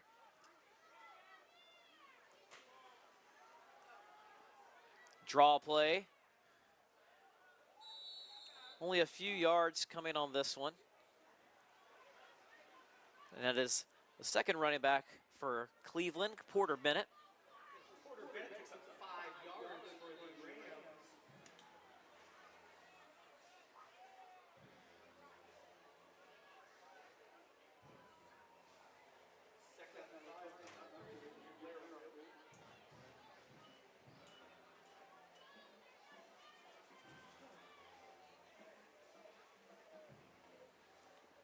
Another injury down, so we'll just keep it here. Two of the best teams in the 7A East. The 7A East playoffs. Again, playoffs are only 3 weeks away. 2 more weeks of the regular season. The 7A East is pretty deep this year. Mostly, I would say, thanks to this conference, which has only 7A teams. Kind of a rarity in our new 8 classification world. You have Clayton, Garner, Southeast, Cleveland, all the top 4.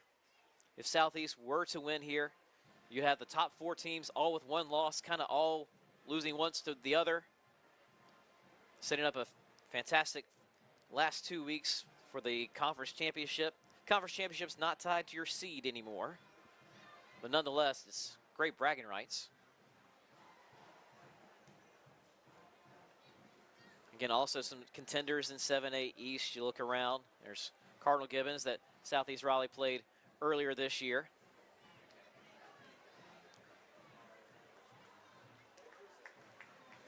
There's always tough Newbern out east. Won a state championship not too long ago. Towards the Sandhills, you have a very talented Cape Fear team. Of course, you don't know where the east-west line is going to fall. It does look like Grimsley right now. You can check the weekly projections on High School OT. It looks like Grimsley will stay in the west, but you never know with this new east-west line. And there are some teams in the Fayetteville area going west in 8A.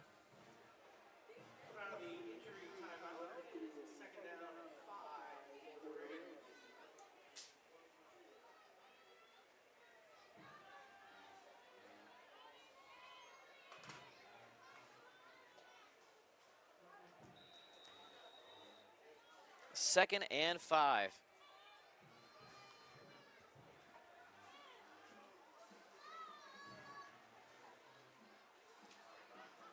The handoff.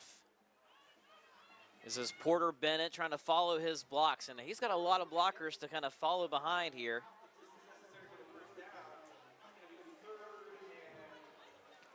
About 3 yards there for Porter Bennett.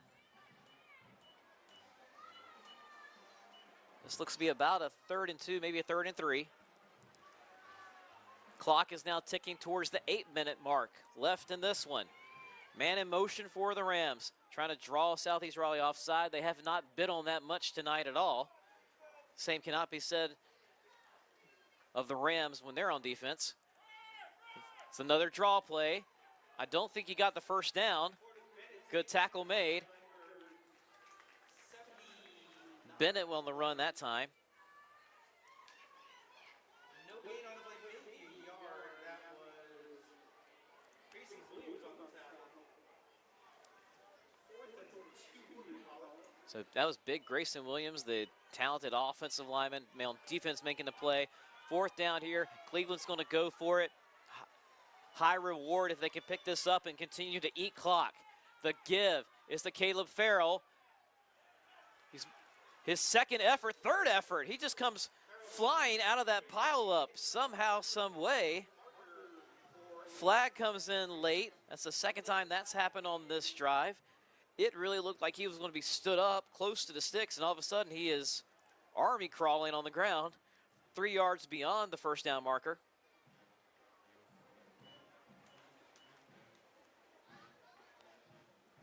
His numbers are looking really good right now. 15 carries, 170 yards for 2 touchdowns.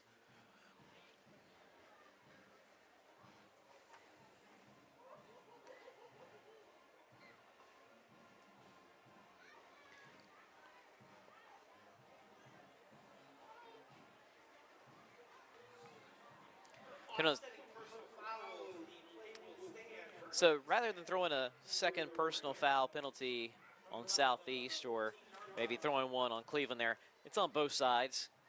Kind of get both sides to calm down a little bit. 1st and 10. Ball's at the,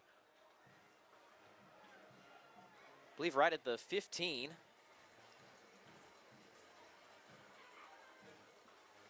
Yes, right at the 15-yard line.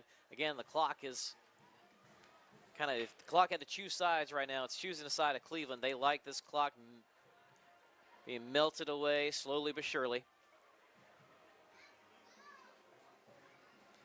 Southeast Raleigh, it's been tough sledding for them since they last scored with 10:50 left in the second quarter. They've been shut out since. 1st and 10 Cleveland, you do expect them to keep it on the ground. And they do give it to Holbert keeps himself. Holbert almost falling down, stays upright. Holbert trying to get to the edge. Eliezer hits him. He's down before the ball comes out. The referee is motioning. I don't think the referee forgot to blow the whistle, but he was motioning. He was down. Holbert gets down inside the 5, 11-yard pickup. Ball is at the 4. 11 yards. It's going to be first and goal about the Under 6.5 minutes now.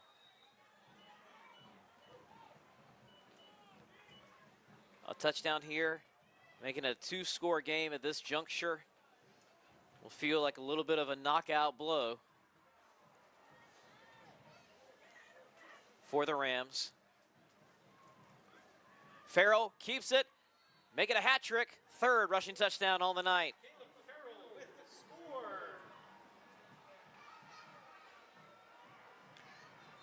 score. 6:04 left in the contest.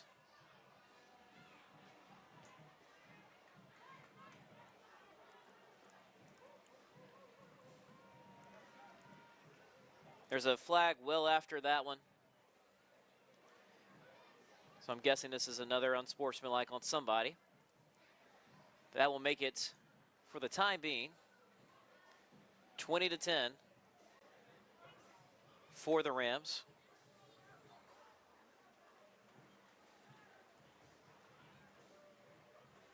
See the official there. It is an unsportsmanlike conduct penalty. It'll be assessed on the kickoff. That unsportsmanlike will go against, I believe he pointed to Cleveland. So that'll move the kickoff back 15 yards. And this time, instead of the usual thing that Cleveland does on the extra points where they kind of line up in the swinging gate look and then come back for an extra point, they're just lining up straight up for an extra point here. Brody Barnes trying to go 3 of 3 tonight.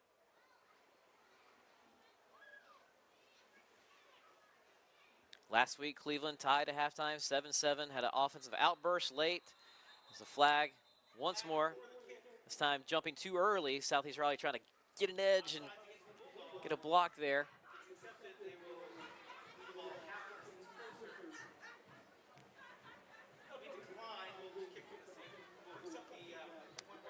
Kick was good, so penalties declined.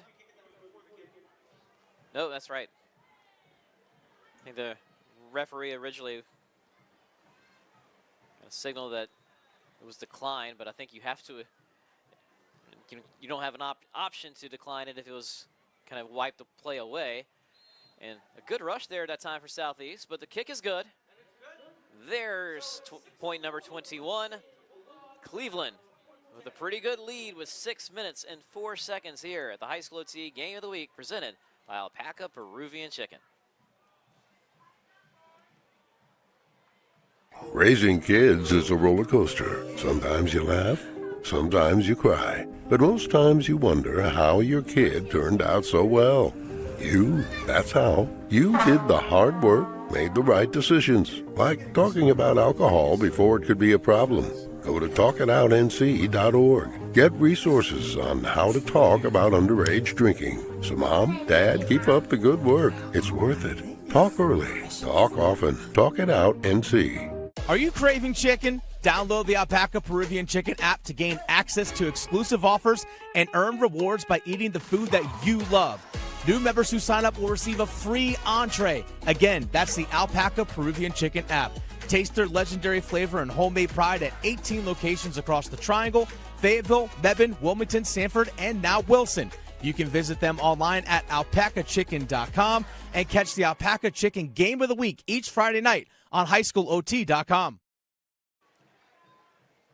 We are back at the High School OT Game of the Week presented by Alpaca Peruvian Chicken. And you're looking at Cleveland having the kickoff much further back than they're used to. Let's see if this is the positive momentum that Southeast Raleigh needs to get back in this game with 6:04 left. At times tonight, they've moved the ball well. They've been locked out of the end zone since the early minutes of the second quarter. This low kickoff is fielded at about the 29, making two men miss. As Hamilton, the talented sophomore, had an interception earlier in this game. So good field position here for Southeast Raleigh. I am J. Mike Blake. Tyler Settles behind the camera. Thank you all for tuning in with us. A few things to be mindful of later tonight. Originally scheduled for 10:15, maybe a little bit beyond that because of this game ending late, is the High School T post-game show presented by Talk It Out NC. Evan Moesta is hosting. I'll be on to talk about this game. Media members from all across the state talking about games in their areas. Against Evan Moesta and Joel Bryant hosting the High School T post-game show presented by Talk It Out NC. You also have the Talk It Out NC scoreboard as Powell throws it to the sidelines. Incomplete. The Talk It Out NC scoreboard, the most up-to-date and accurate scoreboard in the entire state. It's being updated constantly throughout the night. A few things also coming to High School T. Joel Bryant wastes no time in doing projections. He's been doing them on Saturday mornings. So if you are a High School T insider, you have that to look forward to. There are only 2 weeks left in the regular season. Go ahead and become a High School T insider. Get those projections as well as all sorts of other things we're doing with all these other fall sports playoffs for our insider community. 2nd and 10. Powell over the middle, caught, short yardage. That is to Wright, Kendrick Wright. He's caught 3 passes tonight. They've all been for a handful of yards. 3rd down for Southeast Raleigh. I'll have coverage from this game on High School T later tonight, the story. Also go into the emotions that Cleveland had to be dealing with. If you're just joining us, we had a player for Cleveland. They announced it. Christian Clark took a hit as Powell throws this one to the sidelines, complete. 1st down. Throw took quite a while because it was across this body, across field. So about 10 yards through the air, but a long way as the crow flies, as they say. Cam Bullock has 100 yards receiving so far. 8 receptions. Powell picked off, intercepted, and going the other way with a blocker in front of him. Once again, I believe that is Josh Booth, interception number 2 of the game. Josh Booth picks up his 2nd interception for the Rams. Takes the ball back into Bulldog territory. And that one may put this one away for good. It was already going to be a tough ask for Southeast Raleigh to come back from 11 points down. And with 4:50 left, Cleveland's is going to try to take up as much clock as they can and keep it on the ground. A few other things tonight, again, as I was mentioning before that last pass. Very emotional night for Cleveland. Christian Clark left the game. And again, a few things that we can report are true. People who were on the field were able to tell us. Had chest compressions. He was finally, after a few of those, defibrillator was back. Very scary moment in this game. We had about a 25 to 30 minute delay. And continue to say prayers for Christian Clark because obviously the recovery is half the battle sometimes after suffering a medical incident like that.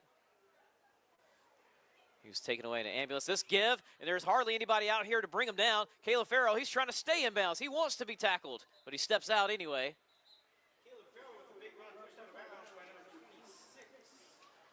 From the 39 inside, there is a late flag down, so this may bring back some of that rushing total. If it stands, that'll be a 20-yard pickup. can see Owen Holbert was kind of reacting as if it was holding, and it is. So it comes back a little bit.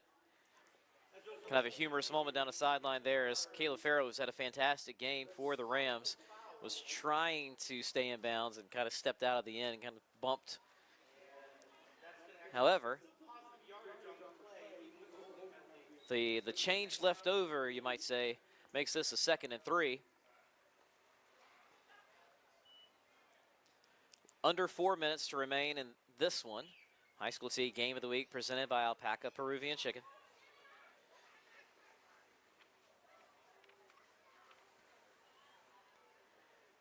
Cleveland, handoff to Farrell.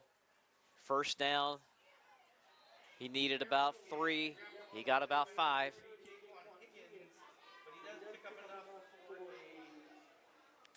And this is a stat line I can do some quick math on. He's got 18 carries for 180 yards. It's 10 yards a pop for Caleb Farrell. He has all 3 of Cleveland's touchdowns. Grayson Williams coming back in on defense for Southeast Raleigh. They need a run stopper. A big left tackle gets out there.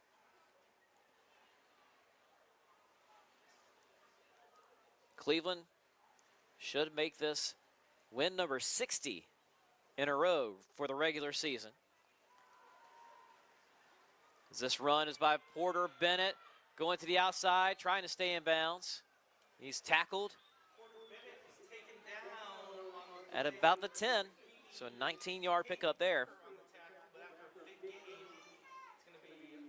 And you would hardly believe it now, but folks, in the first half, there's a flag in this that may wipe out some of this play as well. The laundry is really piled up here in the second half. I feel like that happens to us every week in the Game of the Week. Clean first half. Second half, here comes the flags. Kind of a lot of speed bumps to how we finish these games. Kind of sputtering to an end. The first half, you wouldn't believe it, but Cleveland could hardly move the ball on offense at all, on the ground or through the air. They still really haven't moved it in the air. They had to convert almost entirely to a ground team. And yet, as the game's gone on, they've been winning this battle at the line of scrimmage.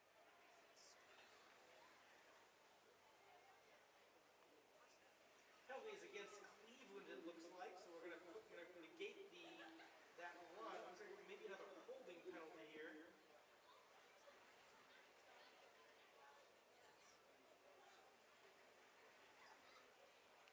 So the holding penalty brings it back. It's going to be 10 yards from the spot of the foul. So once again, it's going to be a net positive of 4 for Cleveland, so it's going to be 1st and 6. So trying to figure out where to move the lines markers, because he did have enough for the first down. It's brought down. So interesting 1st and 10 now. Under 3 minutes left. Cleveland ready to run that streak to 60.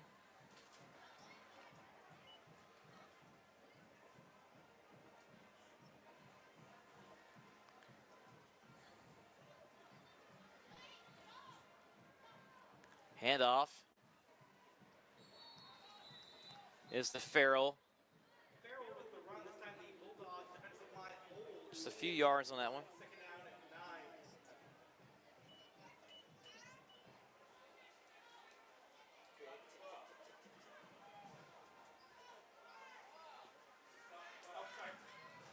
The timeout on the play will stop the clock, puts a few more seconds back up there, but we're still under 3 minutes. 2:25 left.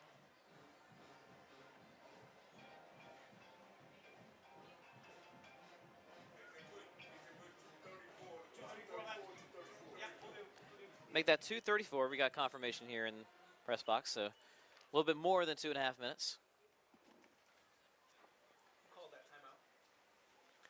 I think Southeast Raleigh with the timeout there.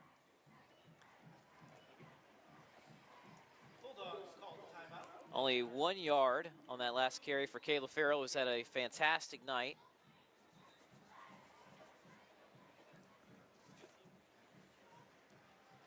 Going into tonight, he was just shy of 500 yards on the season. Depending on how much he can gain here in the short field, he might have more than 200 in this game. I don't want to call it a breakout night for him. He's had a good season. He's a talented player.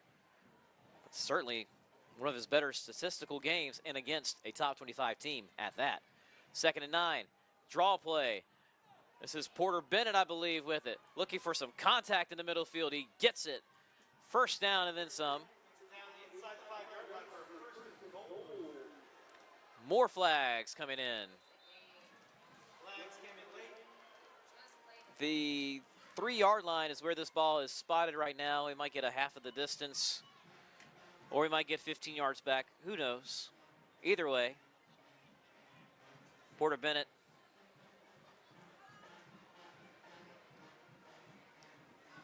with 22 yards on that carry. He's got 75 on 8 carries tonight.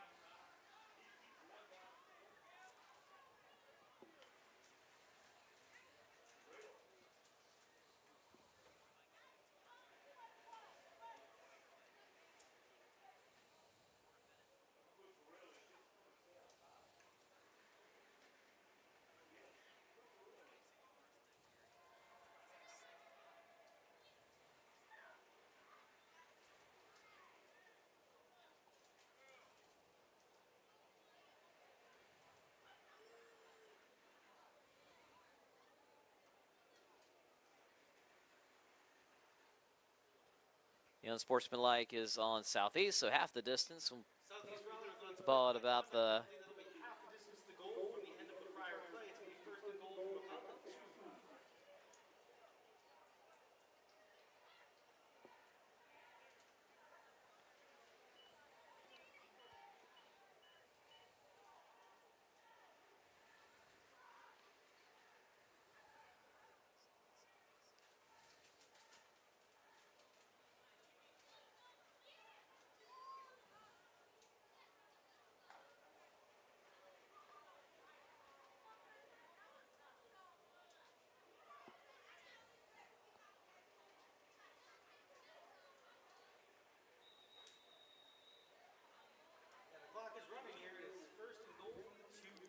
So Cleveland already a lead at this point of the game as we're at the 2:15 mark.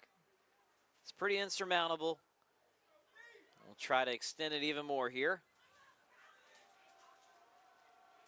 Either way, I don't think the scoreboard will show you how close this game was. Eliezer with a good tackle. Boy, he just came crashing down from the other side of the play. Porter Bennett only gets a yard. I think that's going to prompt another timeout from Southeast.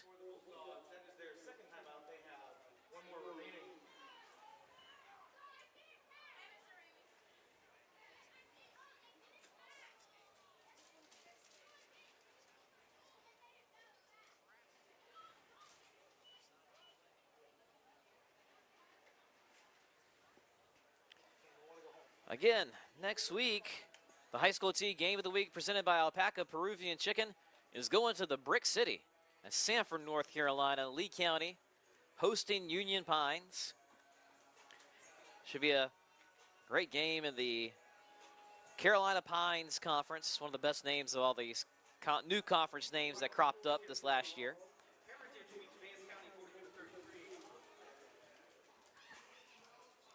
Again, Alpaca Peruvian Chicken are great sponsors. They have been feeding the teams each week. Some of the best rotisserie chicken you can find anywhere.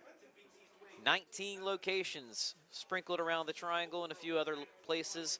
Mebane, Wilmington, Sanford, now Rayford as well. There's a minute 53 on the clock. Cleveland's going to try to punch it in for one more score.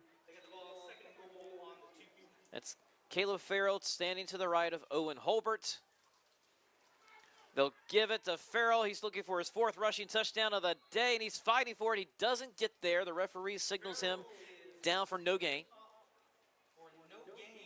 So many times tonight we've seen Farrell stop for no gain, and then all of a sudden he spins out of the tackle, gets a few more yards on the ground.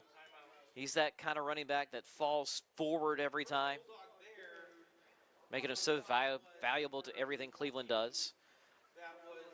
Again, let's look at what these two teams have coming up to end the regular season. Southeast Raleigh will move to 6-3 on the year, 3-2 in the Greater Neuse River Conference. They end on a Thursday, not next Thursday, but the one after. They have a bye week next week. That last week of the year, they play Thursday night against South Garner. And then Cleveland. Next week they have Smithfield-Selma. Smithfield-Selma is 1-7 going into tonight, so that should be a Rams win, you figure. And then, the final Friday of the year, they're going at Clayton. Last year, that was a game that nearly stopped the Cleveland regular season win streak, but the Rams found a way. They've had some classics over the years. Entering this week, Cleveland, Southeast Raleigh, Clayton, and Garner each had just one conference loss, all in position to win at least a co-conference championship. Sneak is by Holbert. Does he get over the line? The signal is that he's in there. Touchdown, Cleveland. 1 minute, 34 seconds. Little quarterback sneak from Owen Holbert. And again, this score is going to be a little bit deceiving when you see it on the High School T scoreboard presented by Talk It Out NC. It was a one-score game for almost the entire night.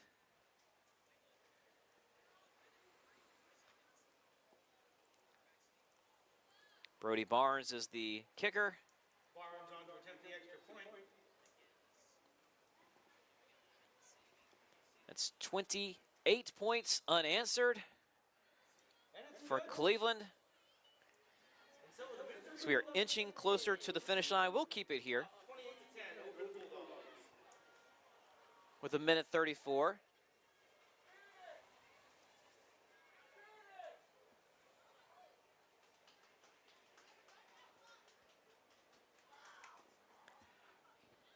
So again, tonight, things you could be doing. Scoreboard, High School OT, presented by Talk It Out NC. Talk It Out NC post-game show. That's coming up pretty much not too long after the conclusion of this one. Typically starts at 10:15, but we have had games this year, including this one, that go a little long for a variety of reasons. On most nights, it's just flags, just a lot of penalties. Sadly, sometimes there has been injuries included in that. Football Friday, for those in the WRL TV viewing area, that starts at 11:15 with Chris Lee. Southern Durham and Hillside, the featured game on that tonight. Saturday morning, as soon as those results are in, Joel Bryant likes to crank out some projections. So you can see what tonight's games do and kind of playoff positioning everyone. So not a bad return at all from Christian Freeman. Had a lot of ground to work his way around. Tackled at the 24. So as Southeast Raleigh's offense takes the field once again, it's Cleveland front seven in particular, but we also do have to credit the secondary when Joshua Booth has 2 interceptions here in the second half. One in the red zone, the other on that last drive. They've held Southeast Raleigh's two-headed monster to 82 yards on 20 carries. And Tydreek Powell Jr. is completing just over 50% of his throws tonight. It's getting harder now as Cleveland's turning up the blitz. And it's almost picked off. It's off the hands of Porter Bennett that time. Porter Bennett gets his hands on the ball. Pass was intended for number 7. That is Tyrus White, the intended receiver. It's going to be second down and 10. Minute 17 left.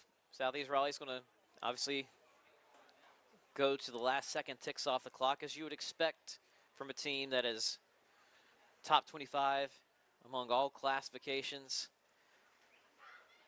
And they led this game 10-7 at halftime. Cleveland didn't get on the board until the last 3 minutes of the first half. Little swing pass out of the backfield to Christian Freeman, making one guy miss, stays on his feet, wrapped up by a number of Rams there for about a 7-yard gain. Make something happen with the ball after a short pass. Gets away to about It's Freeman's second catch of the night. Actually, he got 8 yards.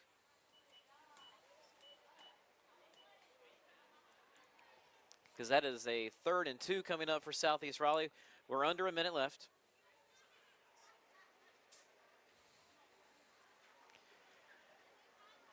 Little dump off to Freeman.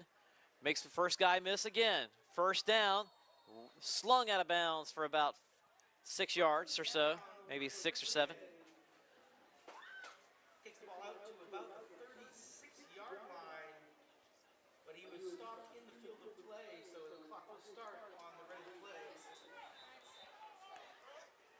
Flag is down on this side of the field.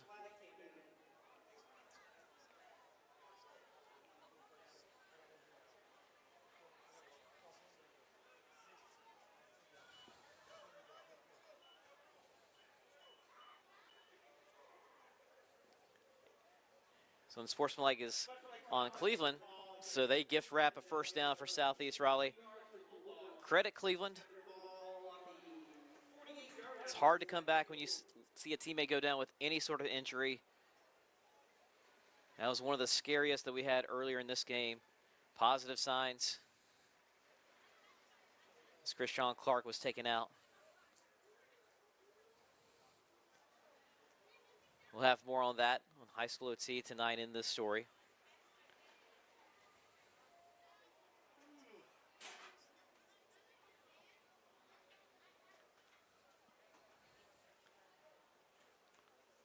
Under 30 seconds, we are, again, kind of slowly making our way to the finish line tonight here in homecoming for Southeast Raleigh. Perfect weather to have a homecoming night. Maybe a little chilly, depending on how you dress up for it, though. A lot of colleges having their fall breaks makes it also ideal. We are still conferring, are the officials.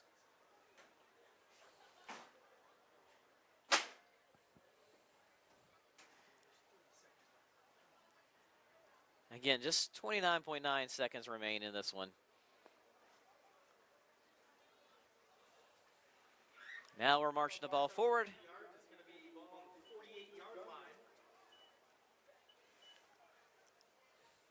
This was such a well-played game, I think, on both sides. The defenses, we both have a lot to look back on and be proud of. Southeast Raleigh, I just think, got a little worn down as the game went along. Cleveland, they've won games in different ways this year for sure. They did not rely on the passing game hardly at all tonight. Just 35 yards through the air.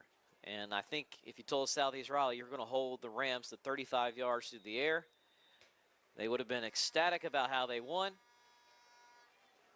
Powell throwing it, almost picked off. There's a noisemaker in the stands on the other side, and there's a flag down. I heard a buzzer sound on the other side, and that's not allowed. There's a roughing the passer on Cleveland, so tack on another 15. More gift-wrapped first downs. Southeast Raleigh might very well get on the board here with under 20 seconds left, thanks to back-to-back 15-yard penalties.